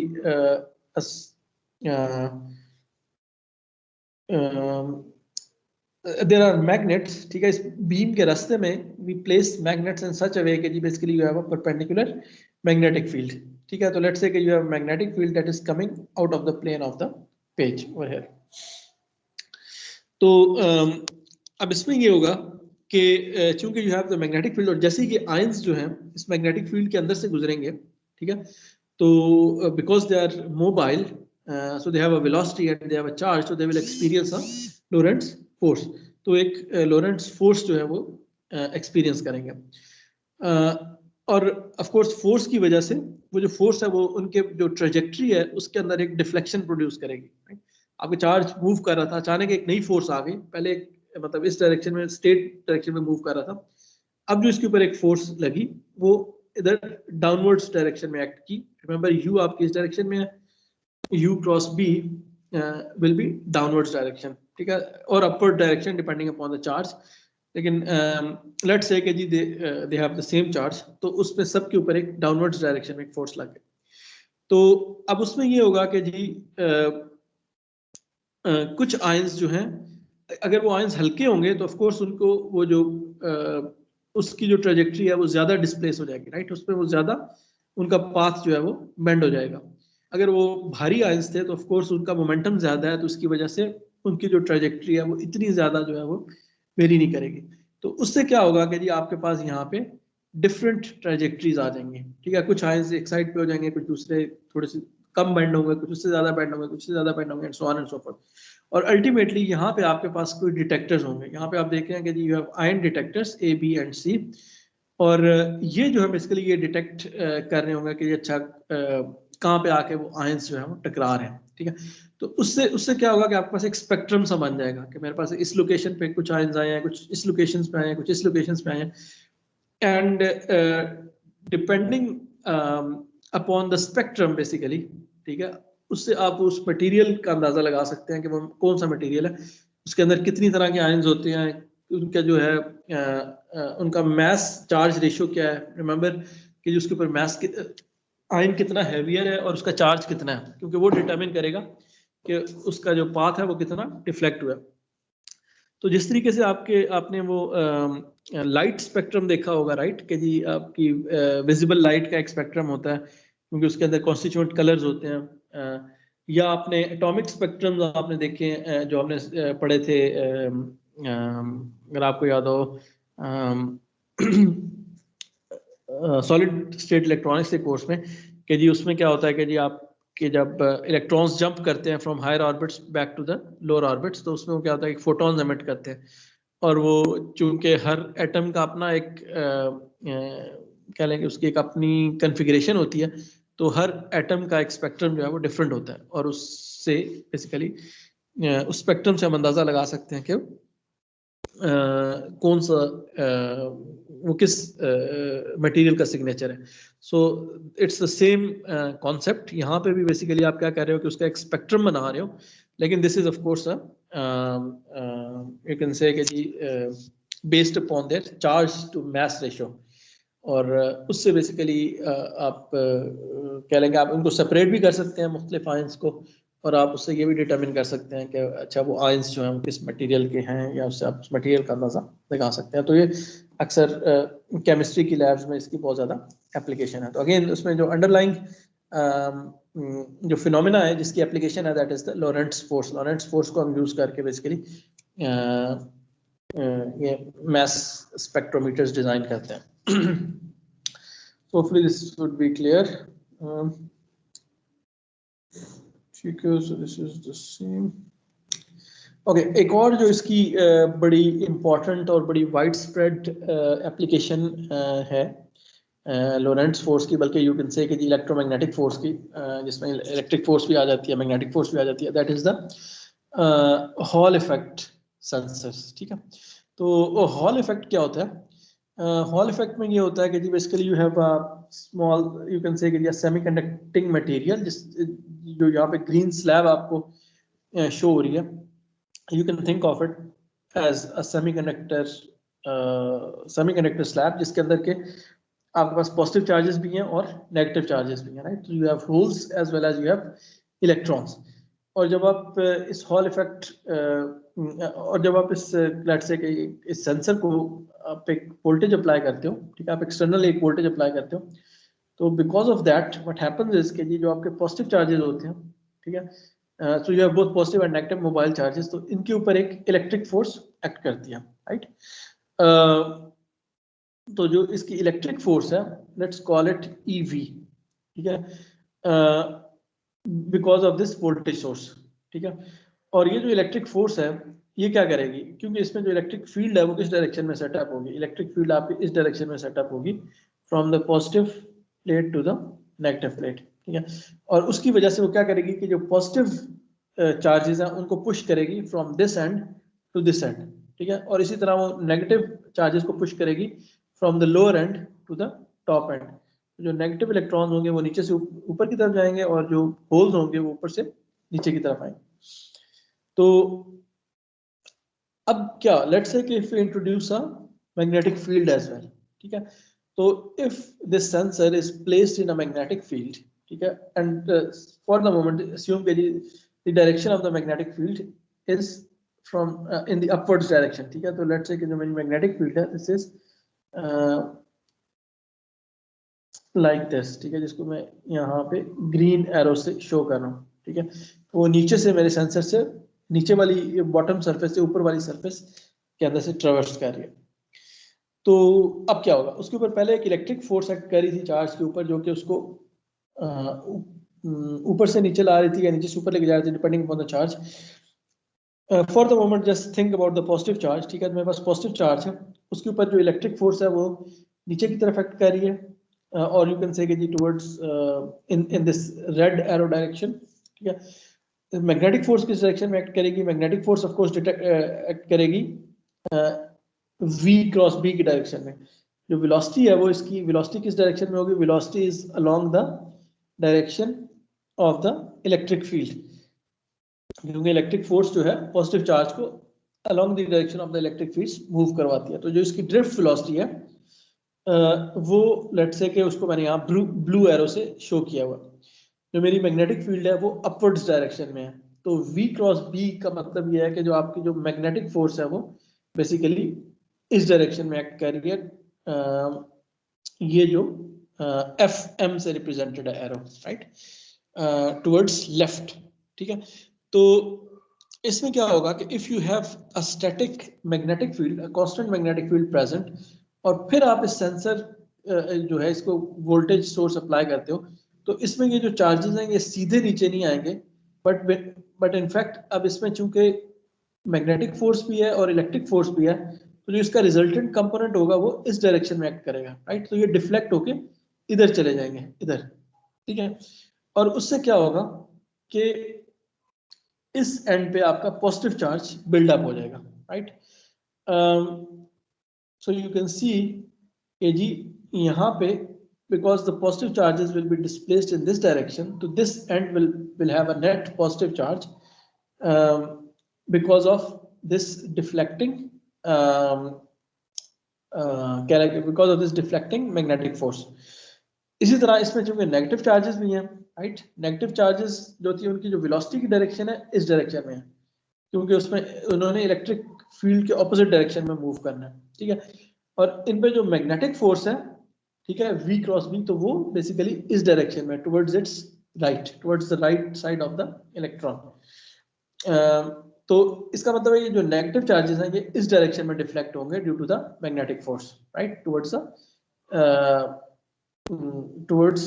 the right plate, ठीक है, from the perspective of the electron. तो ये वाला जो प्लेट है इसके ऊपर नेगेटिव चार्ज, ये जो एंड है इस स्लैब का, इसमें नेगेटिव चार्ज बिल्डअप हो जाएगा, right. So you can see that this end is positive and this end is negative. And in fact this happens very quickly, right? This phenomena मैं तो इसको explain कर रहा हूँ आपको step by step, but when you apply this और आपको already एक मैग्नेटिक फील्ड के अंदर वो सेंसर सिट कर रहा है, तो this happens instantaneously in a fraction of. अच्छा, अब ये वाला जो एंड है ये लेट्स से पॉजिटिव हो गया और ये वाला एंड नेगेटिव है, तो इसका क्या मतलब है? इसका मतलब ये हुआ कि इसके अपने अंदर जो है एक नई इलेक्ट्रिक फील्ड जो है वो प्रोड्यूस होगी, राइट? और इसकी वजह से यहाँ पे एक वोल्टेज भी आ गया, right? If you have a net positive charge over here and negative charge over here, then there is a voltage build up between these two ends, and in fact this voltage is, you can measure this voltage. अगर आप यहाँ पे एक volt meter लगा लें तो आप इस वोल्टेज को मेजर कर सकते हैं, and this voltage is called the Hall voltage, ठीक है? क्योंकि hall was the name of the scientist जिसने ये फिनोमेना डिस्कवर किया था और इसको शो किया था, डेमोन्स्ट्रेट किया था। तो basically this is the Hall voltage, and the Hall voltage, ये जो हॉल वोल्टेज डेवलप होता है ये किसकी वजह से होता है? ये आपकी मैग्नेटिक फील्ड की वजह से होता है, क्योंकि आपकी मैग्नेटिक फील्ड जितनी ज्यादा स्ट्रांग होगी उतनी ज्यादा वो चार्जेस को डिफ्लेक्ट करेगी, राइट? उतने ज्यादा चार्जेस यहाँ पे बिल्डअप होंगे, उनकी वजह से आपका हायर वोल्टेज, एक स्ट्रॉन्गर वोल्टेज, हॉल वोल्टेज जो है वो प्रोड्यूस होगा। तो you can see that basically we can use this Hall effect to measure the strength of the magnetic field. अगर आपको मैग्नेटिक फील्ड की स्ट्रेंथ आपने मेजर करनी है तो आप एक सेंसर अगर आप रख लें मैग्नेटिक फील्ड के अंदर, तो वो उसमें क्या होगा कि उस वोल्टेज, वो सेंसर के अंदर एक by Hall effect it will induce a voltage, और अगर आप वो हॉल वोल्टेज मेजर कर तो it is proportional to this magnetic field. तो उससे आप अंदाजा लगा सकते हैं कि आपकी मैग्नेटिक फील्ड कितनी स्ट्रांग है। अच्छा, फिर क्या होगा? जब ये हॉल वोल्टेज डेवलप हो गया तो उसकी वजह से आपके पास एक और इलेक्ट्रिक फील्ड आ गई, and which is now in this direction from positive to the negative direction, ठीक है? तो अब अल्टीमेटली क्या होगा कि ये वाली जो फील्ड है EH, इसकी वजह से एक फोर्स एक्ट करेगी आपके चार्जेस के ऊपर, right? So now there is a third force acting on your charges. So there is FEH, that is due to the Hall voltage, Hall effect voltage. There is a magnetic force due to the field, magnetic field, and of course there is the electric force due to the applied voltage, जो कि आपने voltage apply किया हो। तो इसमें ultimately जो system steady state में आएगा उसमें क्या होगा कि ये जब hall effect Aahista Aahista develop होगा, हॉल वोल्टेज, और वो कहाँ पे जाके रुकेगा? जबकि ये वाली फोर्स FEH ये इसको एग्जैक्टली बैलेंस कर जाएगी, ठीक है? जो हॉल इफेक्ट की वजह से फोर्स है, इलेक्ट्रिक फोर्स, वो आपकी मैग्नेटिक फोर्स जो आपकी मैग्नेटिक फील्ड की वजह से उसको एग्जैक्टली बैलेंस कर जाएगी, और ये जो ये दोनों फोर्सेज हैं आपस में कैंसिल आउट कर जाएंगी, और उसमें फिर ये है कि आपके पास सिर्फ एक ही फोर्स बच जाएगी, that is due to the applied electric field. और उस केस में फिर ये क्या होगा कि आपका जो चार्ज है वो सीधा फ्लो करना शुरू हो जाएगा, ठीक है? आपके पॉजिटिव चार्जेस सीधे नीचे आ जाएंगे, नेगेटिव चार्जेस सीधे ऊपर चले जाएंगे, क्योंकि उसमें जो हॉल इफेक्ट की फील्ड है वो एग्जैक्टली उसकी जो फोर्स है वो आपकी जो मैग्नेटिक फील्ड की वजह से जो फोर्स है उसको एग्जैक्टली कैंसिल आउट कर रही होगी। तो अब इस स्टेडी स्टेट कंडीशंस में हम अपने सिस्टम को मॉडल कर सकते हैं कि जी when we have the Hall voltage और उसकी वजह से एक इलेक्ट्रिक फोर्स है FEH, and this is exactly equal to the magnetic force Fm। तो सबसे पहले तो हम लॉरेंट्ज फोर्स का एक्सप्रेशन देख लेते हैं कि जी लॉरेंट्ज फोर्स क्या होगी। तो लॉरेंट्ज फोर्स किसकी इक्वल है? That is Q multiplied by V multiplied by B, where V is the velocity, ठीक है? It is the drift velocity of the charges. Q क्या चीज है? Q इज द चार्ज, ठीक है, जो भी उस पार्टिकल के ऊपर चार्ज है, और B is the magnetic flux density. और यहाँ पे हम अस्यूम कर रहे हैं कि मैग्नेटिक फील्ड B जो है वो वेलोसिटी के परपेंडिकुलर है, so the sine theta is equal to 1, ठीक है? So this is the magnetic force. अब हम इस we can find this current, ठीक है? ये करंट जो है ये किसकी इक्वल होगी? ये basically equal to the current density, जो कि आपकी electric force, applied electric field जो है वो जनरेट कर रही है, टाइम्स द एरिया, ठीक है? तो इसके इसमें एरिया क्या है? This is the cross sectional area.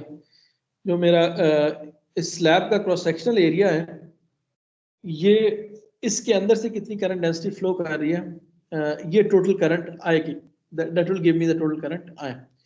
और जो करंट डेंसिटी J है वो किसकी इक्वल होती है? वो अगर आपको याद हो तो that was equal to charge density rho times the mobility times the electric field। तो अब इस केस में जो वॉल्यूम चार्ज डेंसिटी रो है उसको हमने लिख दिया n मल्टीप्लाइड बाय q के equal, where n is the carrier concentration, कि मेरे पास कितने पॉजिटिव चार्जेस हैं उसके पर यूनिट पर मीटर क्यूब या पर सेंटीमीटर क्यूब उनकी कंसंट्रेशन कितनी है, multiplied by charge q that is amount of charge on one carrier multiplied by mobility mu, और उसमें यहाँ पे एक इलेक्ट्रिक फील्ड भी आएगी विच इज मिसिंग।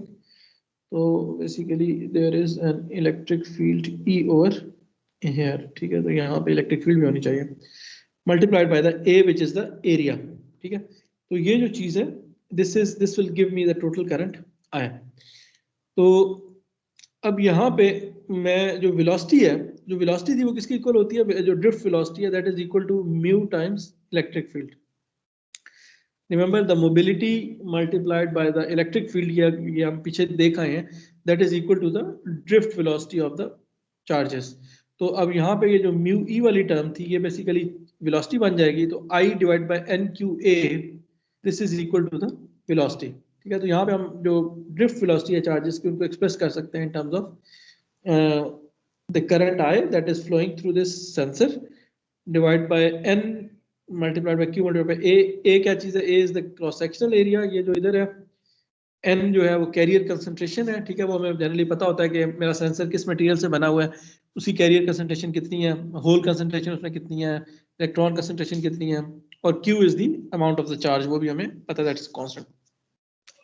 तो यहाँ पे इनफैक्ट ये q कैंसिल आउट हो जाएगा और ultimately we have the magnetic force written in this form, magnetic force is equal to I times b over Na, ठीक है। तो this is my magnetic force, और अंडर स्टेडी स्टेट कंडीशंस ये जो magnetic force है this will exactly balance out FEH, ठीक है, which is basically the Hall effect force. इसको यहाँ पे बेशक आप FEH लिख दे। और ये जो फोर्स है ये किसकी इक्वल होती है, this is an electric force, so this is equal to charge q times the electric field. लेकिन दिस इलेक्ट्रिक फील्ड, ये कौन सी इलेक्ट्रिक फील्ड, ये वाली इलेक्ट्रिक फील्ड EH, और EH किसके इक्वल है, इसको हम वोल्टेज की टर्म्स में लिख सकते हैं, this is equal to V divide by D, right. आपको याद होगा V is equal to ED या E is equal to V divide by D for the तो अगर if this is the width W, तो इसके अक्रॉस जो voltage है वो हॉल वोल्टेज है VH divided by W is basically the strength of the electric field EH। तो यहाँ पे आप देख रहे हैं कि हमने इलेक्ट्रिक फील्ड की जगह पे VH डिवाइड बाय W कर दिया, और then we have this Q, the charge Q, तो Q VH divide by W, and when these two forces become equal, वहाँ पे जाके बेसिकली मेरा जो हॉल वोल्टेज है वो कांस्टेंट हो जाएगा, स्टेडी स्टेट पे आ जाएगा। तो वहाँ से मेरे पास ये एक्सप्रेशन आ गई, VH is equal to IB divide by NQD। तो अब इस केस में जो मेरी I है वो करंट है, B जो है वो मैग्नेटिक फील्ड है, जो एक्सटर्नल मैग्नेटिक फील्ड है, N जो है वो कैरियर कंसंट्रेशन है, Q जो है वो चार्ज है on the carrier, and D is basically this distance between the two plates। In fact इसको W होना चाहिए, this D की जगह पे W होना चाहिए, W is the width of the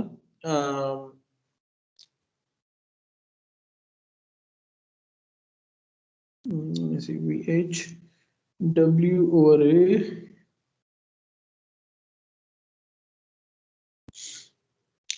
probably that is W by A। So this is basically W, D small d is probably W by A, so D is the determined by the dimension of this sensors, कि उसकी width कितनी है और उसका area कितना। तो from here, from this relation you can see कि ये जो आपका हॉल वोल्टेज है this is proportional to the magnetic flux density B। अब बाकी सारी चीजें जो है, लेट्स से कि आप सेंसर है तो उसकी आपको Q पता होगा, उसका D पता होगा, उसका मटेरियल का पता है तो उसकी चार्ज कंसंट्रेशन पता होगी, करंट आप मेजर कर सकते हैं कि आपकी करंट कितनी है उससे फ्लो कर रही है।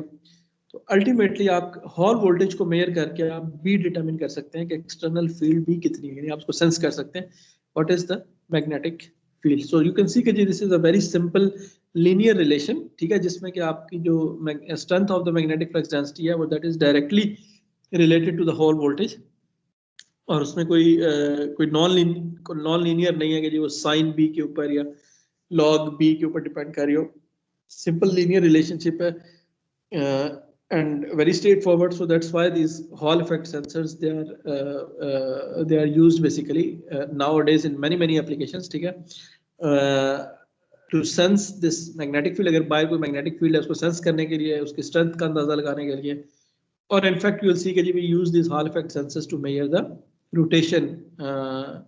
अगर आपके पास कोई ऑब्जेक्ट रोटेट कर रहा है तो उसको भी उसकी नंबर ऑफ रोटेशंस या नंबर ऑफ साइकिल्स पर सेकंड जो है हम उसको फाइंड कर सकते हैं by using this Hall effect sensors. तो इसकी एप्लीकेशंस जो है वो हम इंशाल्लाह देखते हैं नेक्स्ट स्लाइड में,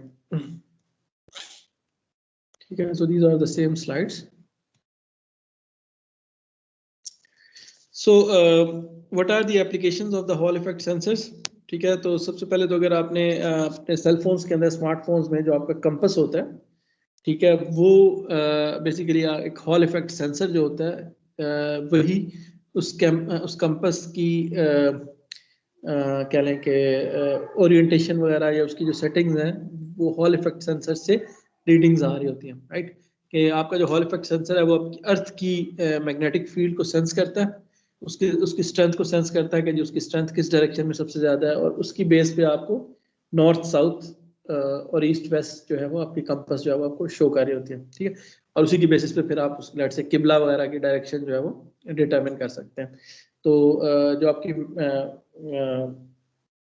स्मार्टफोन्स में जो डिजिटल कंपासेस यूज होती हैं, they are basically using the Hall effect sensors to determine the directions. इसी तरह जो आपको मैंने दूसरी एग्जांपल बताई थी कि हम जो इसकी एक और बहुत वाइड स्प्रेड जो हॉल इफेक्ट सेंसर की एप्लीकेशन है वो ये है कि जी जब भी अब रोटेशन स्पीड जो है वो हम इसको यूज करते हैं फाइंड करने के लिए किसी भी रोटेटिंग ऑब्जेक्ट की। तो उसकी एक सिंपल एग्जांपल जो है वो आप यहाँ पे देख लें कि लेट्स से कि ये जो आपका एक डिस्क है ये रोटेट कर रही है, ठीक है। तो हम क्या करेंगे कि इनके ऊपर ना, इसके ऊपर लेट्स से कि you can mount small magnets on top of this disc, rotating disc, ठीक है। और आपने छोटे छोटे जो मैग्नेट्स इसके ऊपर माउंट कर दिए तो ऑफ कोर्स उनकी वजह से एक मैग्नेटिक फील्ड है, तो आप इधर साइड पे एक हॉल इफेक्ट सेंसर जो है उसको इंस्टॉल कर दें। तो इसमें ये होगा कि जब ये रोटेट करेगी डिस्क तो ये जो मैग्नेट्स हैं जब ये हॉल इफेक्ट सेंसर के सामने से पास करेंगे तो उनकी जो मैग्नेटिक फील्ड है उसको ये सेंसर सेंस करेगा, ठीक है। और उस केस में ये होगा कि जी वो जितनी दफ़ा पास करेंगे उतनी दफ़ा उसका जो सेंसर की रीडिंग है वो फ्लक्चुएट करेगी, right. So the Hall voltage as मतलब उसके जो you can think of it कि जी basically it will have this sinusoidal variation कि जी जब ये सेंसर उसके सामने आएगा तो उस वक्त उसकी हॉल इफेक्ट की वैल्यू पीक कर जाएगी क्योंकि उसमें मैग्नेटिक स्ट्रेंथ मैक्सिमम होगी। फिर जब वो जैसे थोड़ा दूर जाएगा उसकी कम हो जाएगी, फिर उसकी ऑपोजिट पोलैरिटी सामने आ जाएगी तो वो नेगेटिव हो जाएगा। तो basically you will get this sinusoidal type wave from this sensor. और फिर इसकी फ्रीक्वेंसी डिटरमिन, इसकी फ्रीक्वेंसी के जी कितने नंबर ऑफ साइकिल्स हैं उससे of course that would be the same as the rotation speed of that object, ठीक है। तो उससे आप उसकी डिटरमिन कर सकते हैं कि वो ऑब्जेक्ट कितनी तेजी से रोटेट हो रहा है। तो ये इनफैक्ट इसमें ये है कि आप तो ये बहुत सारी मोटर्स में यूज हो रहा है। मोटर्स की अब आपको पता है कि हमें स्पीड कंट्रोल करनी पड़ती है, तो बहुत सारी एप्लीकेशन ऐसी होती है कि जी आप उसमें आप you have to control the very precisely the speed of the motor, कि उसके ऊपर जैसे ही लोड कंडीशंस चेंज होती हैं मोटर के ऊपर आप चाहते हो कि जो वो उसकी स्पीड चेंज इस तरह चेंज हो कि जी वो उसको उसकी परफॉर्मेंस को ऑप्टिमाइज करें। तो वहाँ पे हम इन सेंसर्स को यूज़ करते हैं। उसमें फिर ये होगा कि जी आपका सेंसर जो है हर वक्त आपकी मोटर की स्पीड जो है वो आपको दे रहा होगा, डिटरमिन कर रहा होगा, और उस स्पीड को यूज़ करके आप एक दूसरा कंट्रोलिंग सर्किट अलर्ट से एक फीडबैक सर्किट है जो कि स्पीड को मॉनिटर कर रहा है और फिर स्पीड की बेस पे अपने जो मोटर की ड्राइव है उसको सिग्नल भेज रहा है और मोटर की ड्राइव जो है उसको मोटर को कंट्रोल कर रही है, ठीक है। तो आजकल जो इसकी सबसे कह लें कि मोस्ट प्रोमिनेंट एग्जांपल है वो तो आपकी इलेक्ट्रिक व्हीकल्स के अंदर है, ठीक है। तो इलेक्ट्रिक व्हीकल्स में बल्कि नॉट ओनली इलेक्ट्रिक व्हीकल्स, बल्कि अब तो ये मतलब जो नॉन इलेक्ट्रिक व्हीकल्स में भी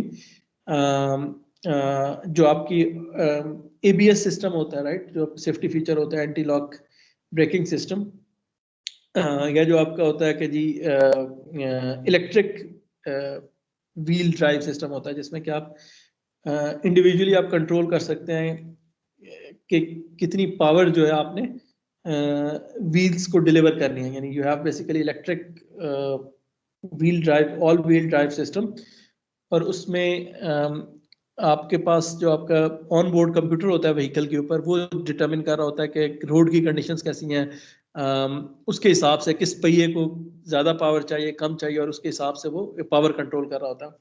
तो वहाँ पे इनका जो of course they have very very crucial application. तो वहाँ पे क्या होता है कि जी आपके जो हॉल इफेक्ट सेंसर्स होते हैं, they are mounted in each wheel, ठीक है। वो आपके सारे पहियों के अंदर आपके you have this Hall effect sensors, जो कि हर पहिए की स्पीड को मॉनिटर कर रहे होते हैं, ठीक है। And then you have basically complex algorithms, जिससे आप डिसाइड कर सकते हो कि जी अच्छा, लेट्स से कि आपकी गाड़ी जो है वो स्नोई कंडीशंस हैं, और स्नोई कंडीशंस की वजह से गाड़ी स्किड कर रही है, राइट। तो अब उसमें ये होगा कि जी एक व्हील आपका स्किड कर रहा है, तो वो सिस्टम फौरन अंदाजा लगा लेगा कंपेयर करके कि अच्छा एक व्हील की तो सर्कुलेशन बहुत कम है, लेकिन दूसरे व्हील की सर्कुलेशन बहुत ज़्यादा है, तो इसका मतलब है कि स्किडिंग हो रही है। और फिर वो क्या करेगा कि वो आपका जो ऑल व्हील ड्राइव सिस्टम है, वो करेगा कि उसकी जो पावर है वो कम कर देगा, ठीक है, ताकि आपकी सेफली जो है वो ब्रेक्स अप्लाई हो जाएंगे। तो अगेन उसमें कॉम्प्लेक्स एल्गोरिदम्स काम कर रहे होते हैं, जो कि on the run time instantaneously ये डिसीजंस कर रहे होते हैं कि कहाँ पे किस व्हील को ब्रेक करना है, कहाँ पे उसको ब्रेक नहीं करना, किस तरीके से करना है।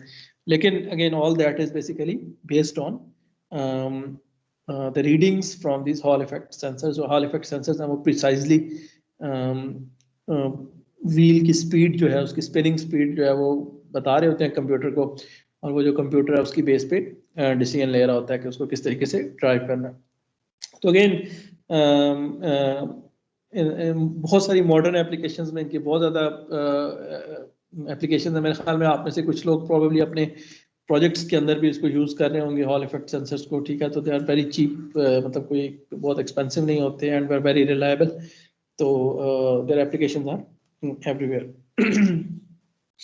तो इनफैक्ट जरूर इसके जो इंटरनल वर्किंग है व्हील के अंदर, you can think of it कि जो किस तरीके से, तो उसमें ऐसा है कि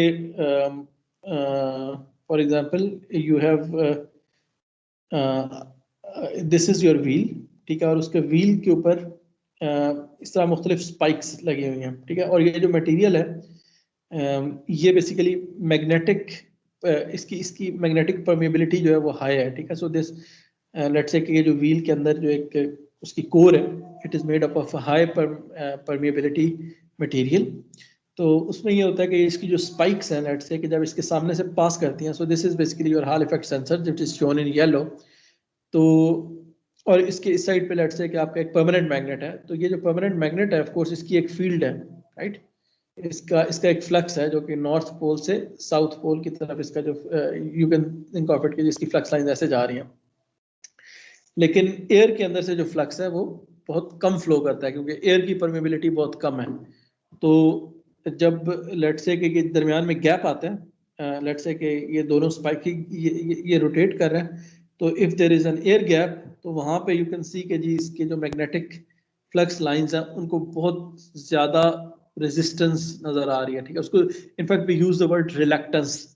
तो इस पूरे को आप मॉडल कर सकते हैं एज अ मैग्नेटिक सर्किट के, जिस तरह कि हमारा एक इलेक्ट्रिक सर्किट होता है, उसमें एक सोर्स होती है और उसमें रेजिस्टेंस होती है।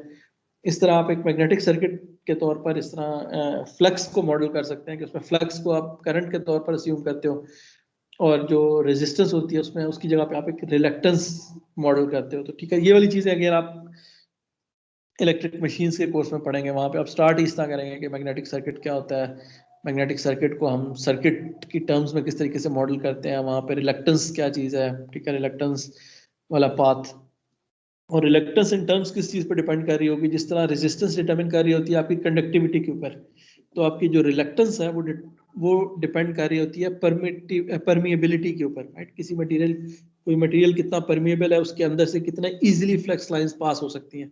तो जब ये कोई इस तरह की स्पाइक सामने आ जाएगी तो ऑफ कोर्स इसकी जो रिलक्टेंस है वो बहुत कम है या इसकी प्रोबेबिलिटी ज़्यादा है, तो आपका मैग्नेटिक फ्लक्स अचानक बहुत ज़्यादा हो जाएगा, स्ट्रेंथन हो जाएगा, और ये इस चेंज को सेंस करेगा आपका हॉल इफेक्ट सेंसर, क्योंकि उसके पाथ में है।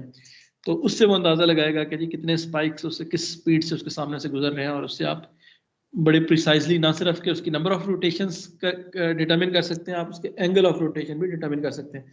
एक स्पाइक से दूसरे स्पाइक के दरमियान का एंगल आपको पता है, तो लेट्स से कि 2 स्पाइक्स गुजरे हैं तो इतने एंगल रोटेट हुए and so on and so fourth. तो so this is very crude explanation of the working of these Hall effect sensors. Okay. So अभी तक हमने बात की थी लॉरेंट्ज फोर्स की चार्जेस की टर्म्स में कि जी if you have a mobile charge, आपके पास एक मूविंग चार्ज है, तो उसके ऊपर एक मैग्नेटिक फोर्स एक्ट करती है, right.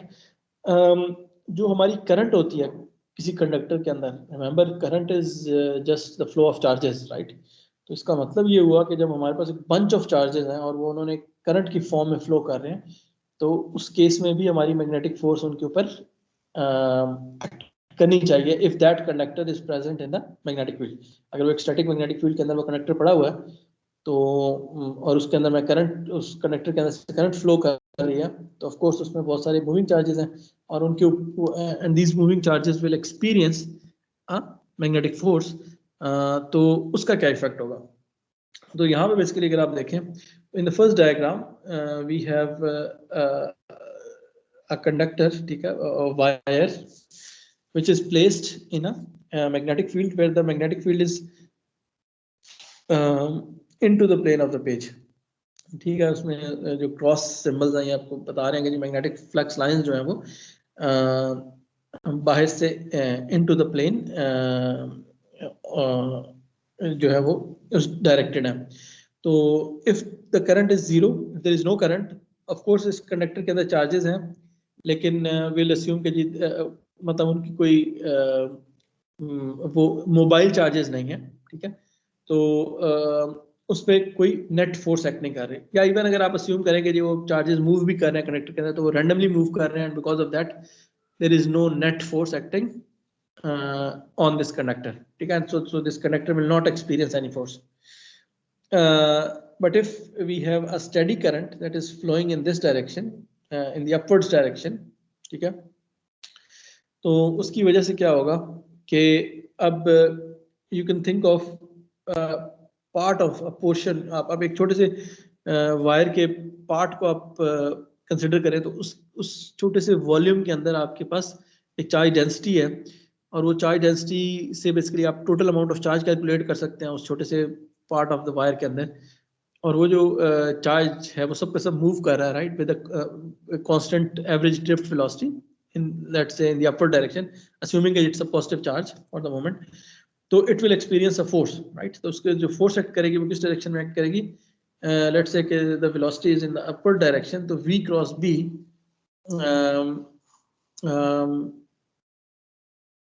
in that is in this direction, along the left direction, ठीक है। So this would be the force, और उसकी वजह से if this मतलब ये जो force है ये हर point पे act कर रही है वायर के जो भी पार्ट इसका फील्ड के अंदर है, ऑफ कोर्स वहां से चार्ज मूव कर रहा है, तो वो एक्सपीरियंस कर रहा है इस फोर्स को। एंड इमेजिन कि जी this conductor, this is a flexible wire, so it's not rigid wire, तो because of this force it will actually bend in this direction as is shown in this second diagram B, ठीक है।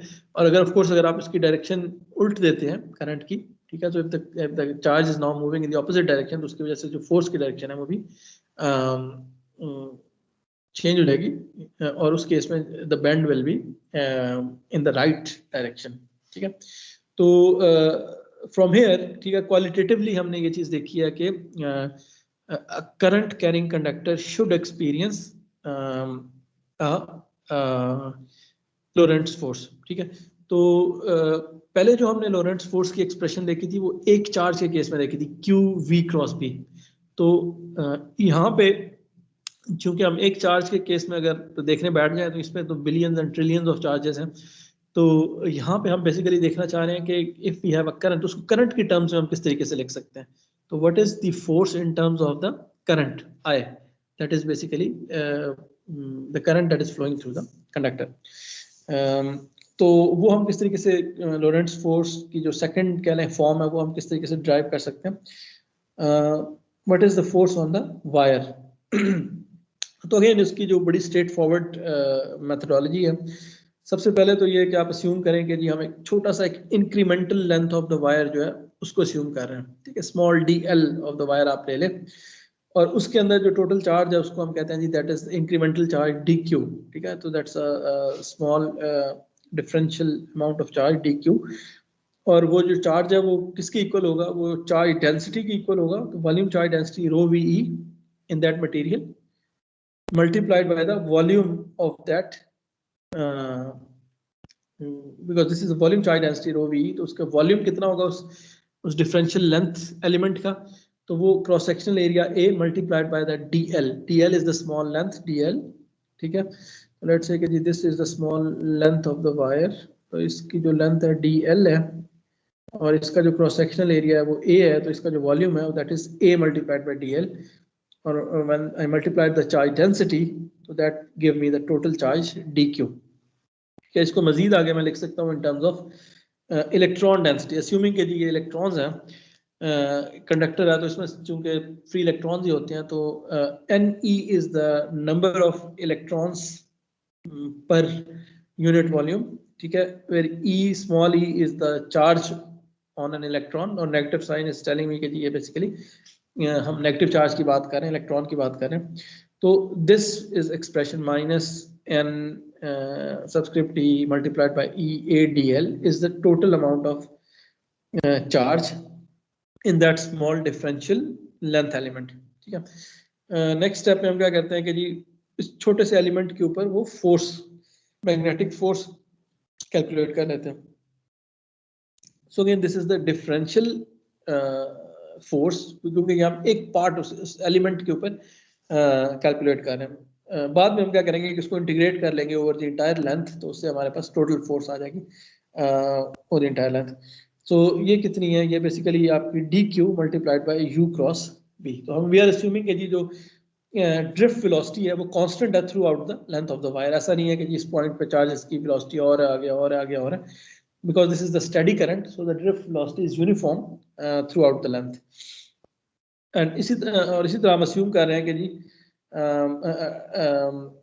तो basically u cross b. ठीक है, तो ue is basically the drift velocity multiplied cross b is basically the magnetic flux density. और magnetic flux density जो है मेरी वो भी uniform है, वो constant है.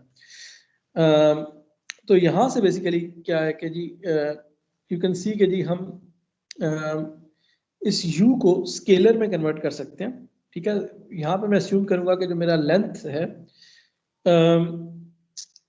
उसको मैं वेक्टर कंसिडर करके and it has the same direction as the direction of the flow of charges. ठीक है, तो और as the direction of the drift velocity of the positive charge. ue क्या है बेसिकली, ये वो है जो कि पॉजिटिव चार्ज की ड्रिफ्ट वेलोसिटी है. अगर नेगेटिव चार्ज होगा तो उसमें साथ ऑटोमेटिकली एक नेगेटिव साइन आ जाएगा, तो दैट मींस कि उसके ऑपोजिट डायरेक्शन में. और यू कैन सी कि जी basically it is the same as the direction of the flow of the conventional current. जो कन्वेंशनल करंट की वही डायरेक्शन होती है जो कि उसकी चार्ज की ड्रिफ्ट वेलोसिटी की डायरेक्शन होती है. तो यहाँ पे बेसिकली जो मेरा लेंथ फैक्टर है dl, उसको मैंने अस्यूम किया कि जी it has the same direction as the direction of the flow of the current. तो बाकी सारी चीजें जो है इनको मैं इकट्ठा करके इसको कंबाइन कर सकता हूँ एंड यू कैन सी कि basically this is simply the current. ठीक है, total amount of charge multiplied q multiplied by v multiplied by the area. ठीक है, आपकी जो करंट डेंसिटी थी वो किसकी इक्वल थी, करंट डेंसिटी आपकी इक्वल थी rho times the drift velocity. Right, अगर आपको ये रिलेशनशिप याद हो तो current density is equal to the total charge volume charge density multiplied by the drift velocity of that charge. तो यहाँ पे ये मेरे पास drift velocity है UE और ये volume charge density है NE into E, तो ये दोनों मिलके मेरे पास current density बन जाएगी J और current density multiplied by area will give me the total current I. तो ये सारा जो है इसको मैं combine करके इसको current small I से represent कर सकता हूँ, ठीक है। और यहाँ पे जो मेरी velocity है इसका जो वेक्टर था उसका जो वेक्टर है बेसिकली उसकी डायरेक्शन मैंने L को साइन कर दिया, क्योंकि जो लेंथ की डायरेक्शन वैसे तो आर्बिट्रेरली मैं कोई भी ले सकता हूँ, लेकिन यहाँ पे अब मैंने स्पेसिफाई कर दिया कि जी my length vector is always pointing in the direction of the current, क्योंकि करंट की वही डायरेक्शन है जो कि ड्रिफ्ट वेलोसिटी की डायरेक्शन थी। तो ये जो u वेक्टर था इसको मैंने स्केलर बना के उसकी जो डायरेक्शन है यू कैन से कि जी उसको मैंने लेंथ वेक्टर के साथ फिक्स कर दिया उसको। तो बाकी सारी चीजें जो है वो मिलकर मेरे पास करंट बन गई। एंड यू कैन सी कि this is basically the simplification step कि जिसमें अब हमें इंडिविजुअली चार्ज के साथ डील नहीं करना पड़ रहा, बल्कि हमने देखा है कि जी we can write the same force in terms of the current as well, ठीक है। तो अगर मैं करंट मेजर कर लेता हूँ, करंट की वैल्यू मुझे पता है, तो उसको यूज करके मैं फोर्स फाइंड कर सकता हूँ। मुझे अब ये जो है ना इस चीज की जरूरत नहीं है कि मैं देखूं कि अच्छा चार्ज डेंसिटी कितनी है, उसका एरिया कितना है, उसका ये कितना है। तो I have written all this, so this is sort of a simplification step जिसमें कि मैंने वो सारी लोअर ऑर्डर या लोअर टियर क्वांटिटीज को इकट्ठा करके उसको करंट की फॉर्म में लिख लिया। So then the differential force is I into DL cross B, and remember इस केस में हमेशा कि जो आपकी DL है it has the same direction as the direction of current, direction of current, क्योंकि करंट इसके लेंथ के अलॉन्ग फ्लो कर रही है, ऊपर भी फ्लो कर सकती है, नीचे भी फ्लो कर सकती है। तो डीएल की डायरेक्शन हम वही लेंगे जिस डायरेक्शन में क्या आपकी कन्वेंशनल करंट फ्लो कर रही है। और ultimately the total force is simply the integral, क्योंकि यहाँ पे जो हम फोर्स देख रहे थे वो एक इंक्रीमेंटल लेंथ के ऊपर देख रहे थे। तो जब हम इंटायर लेंथ के ऊपर वो फोर्स देखेंगे तो हम सारी फोर्सेस को एक तरह का कंबाइन कर रहे हैं ओवर द इंटायर लेंथ, और उसकी जो समेशन है वो मुझे total length on the conductor दे देगी, and that is basically I integral I DL cross B. So hopefully this is clear. तो इनफैक्ट अब इसमें यह है कि जी अगर लेट्स से कि आपकी किसी एक सिंपल से केस में जिसमें कि आपकी जो लेंथ है वो एक ही डायरेक्शन में है, ठीक है। करंट लेट्स से कि इस पे यहाँ हमने assume किया कि जो मेरी करंट है वो Z डायरेक्शन में फ्लो कर रही है, तो माय DL इज DZ, तो ठीक है। जो DL की डायरेक्शन भी मैंने वही लिया जो कि करंट की डायरेक्शन थी। तो this is small, this is given by Z unit vector, और जो मेरे B फील्ड है वो इनटू द प्लेन है, और इनटू द प्लेन का मतलब ये है कि वो बेसिकली नेगेटिव x के अलॉन्ग है। तो यू कैन सी कि जी my B is B naught negative x। तो यहाँ पे ये चीजें प्लग इन करके DL की वैल्यू और B की वैल्यू, ठीक है। तो B नॉट भी कांस्टेंट है, और जो लेंथ है 0 से अगर मैं उसको इंटीग्रेट करता हूँ तो ultimately I will get this expression, the total magnetic field is I B not multiplied by L, and it is pointing in the positive y direction, ठीक है, sorry negative y direction, because that would be Z cross minus x, ठीक है। Z cross x is y, yeah. So Z cross minus x is minus y। तो इस case में ये है कि जी जो मेरी मैग्नेटिक फोर्स है that is basically in this direction. ये बेसिकली मैं सेकंड डायग्राम की बात कर रहा हूँ, when the current is in the upper direction. So you will see कि जी basically the conductor will move in the left direction if it is not fixed and if it is not rigid. तो again ये वाली expression भी आप देखेंगे, ये मतलब इसी एक्सप्रेशन की सिंप्लीफाइड फॉर्म है। लेकिन यहाँ पे हमने क्या अस्यूम किया कि जो मेरी मैग्नेटिक फील्ड है that is constant through out. ऐसा नहीं है किसी रीजन में उसकी वैल्यू और है, किसी अगले रीजन में उसकी वैल्यू और है। तो B not is the same through out, और जो L है basically it's a straight conductor, और उसमें ये नहीं है कि जिनकी डायरेक्शन आगे पीछे चेंज हो रही है।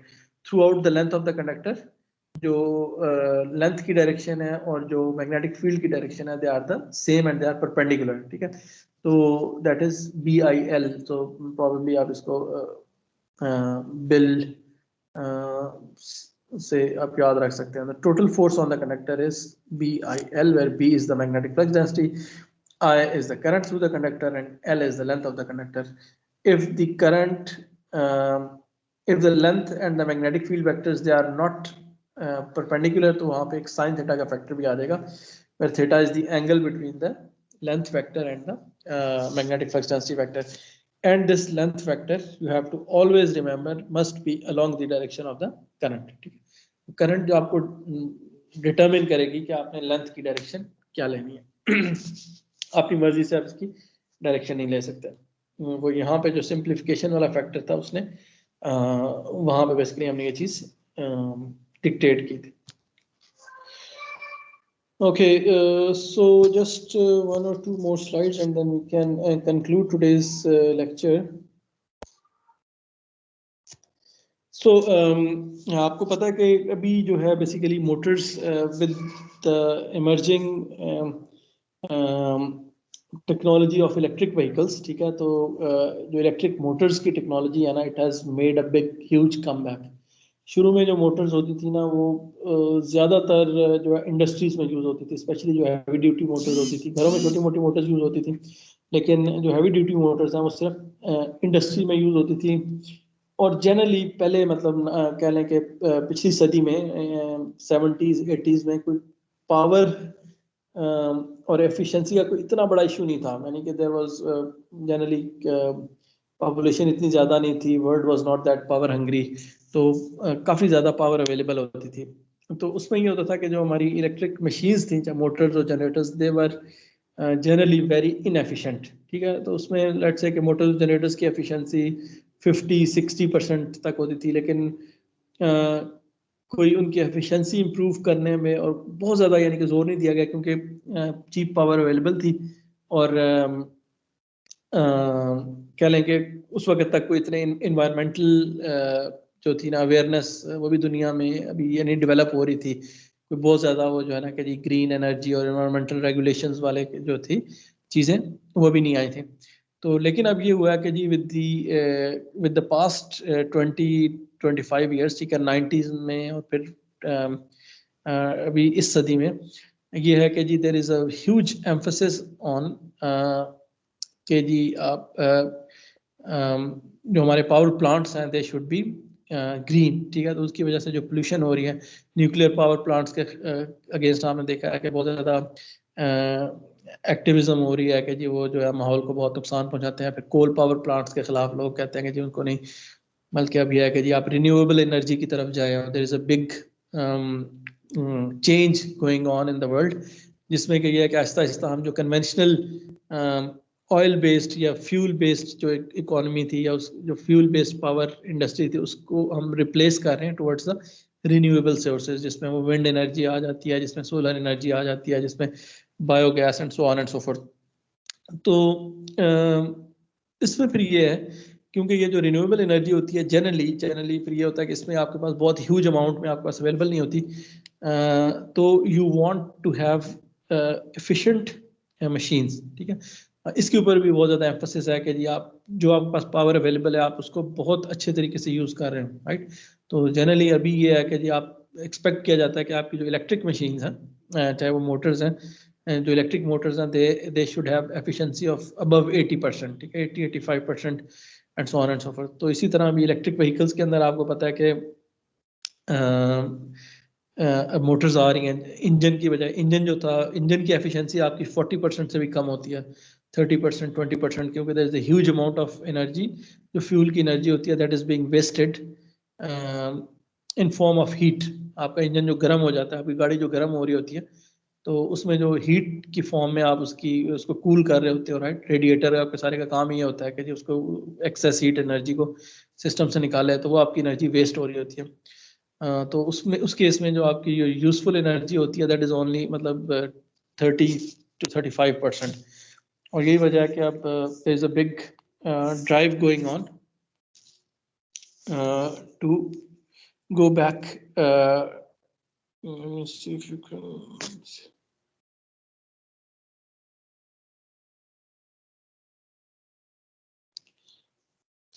Okay. To go to the electric vehicles and to go to the green energies, ठीक है ना. तो अब उसमें ये है कि अब जो है आपको इलेक्ट्रिक व्हीकल्स ऑलरेडी नज़र आना शुरू हो गई हैं होराइजन पे. मेरे ख्याल में अगले 4-5 सालों में प्रॉबेबली शायद आप में से पाकिस्तान में शायद काफ़ी ज़्यादा आपको इलेक्ट्रिक व्हीकल्स पाकिस्तान में भी इवन नज़र आना शुरू हो जाए. अभी पिछले दिनों शायद लोग सोशल मीडिया के ऊपर एक वीडियो शेयर हो रही थी जिसमें ये था कि जी जो टेस्ला है that has become the biggest automotive country in the world. ठीक, ऑटोमोटिव कंपनी. तो हालांकि अभी ये सिर्फ 15-20 साल पुरानी कंपनी है और उसने ना सिर्फ टोयोटा को जो कि पता नहीं कितने यानी कि उसको मोर देन 100 इयर्स जो इस मार्केट में उसको पीछे छोड़ दिया, बल्कि आई वाज जस्ट सेइंग कि जी अब उसकी जो वर्थ है वो उससे 3 to 4 टाइम्स ज़्यादा हो गया, यानी कि उसमें इतनी ज़्यादा जो इन्वेस्टमेंट आई है. इससे आप अंदाज़ा लगा सकते हैं कि फ्यूचर जो है वो बेसिकली इलेक्ट्रिक व्हीकल्स का है. तो इलेक्ट्रिक व्हीकल्स में क्या होता है कि उसमें इंजन को रिप्लेस कर देते हैं आप बिल्कुल मोटर्स के साथ. ठीक है, तो जो मोटर्स हैं वो ये होता है कि जी उसमें, लेकिन उसमें ऑफ कोर्स आपको फिर बैटरी रिक्वायर्ड होती है.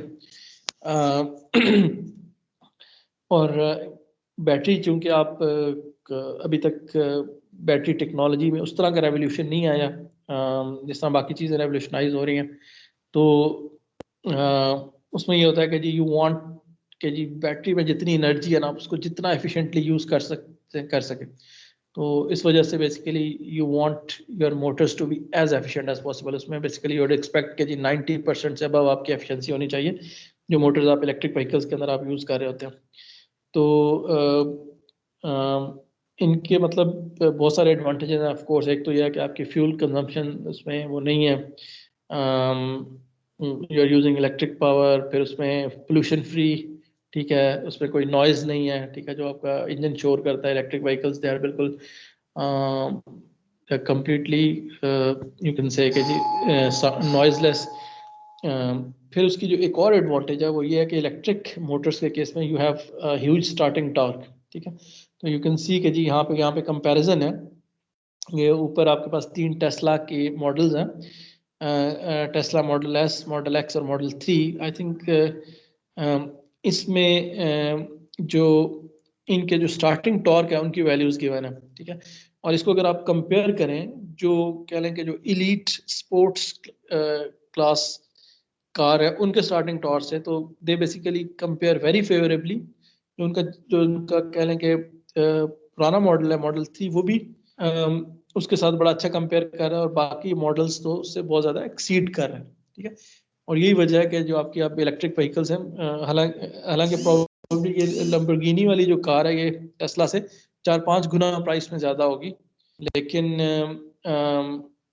उसमें उसकी जो टाइम है from 0 to 100 kilometres let's say या 0 to 60 माइल्स पर आवर में वो कितने टाइम में वो गाड़ी जो है वो जाती है.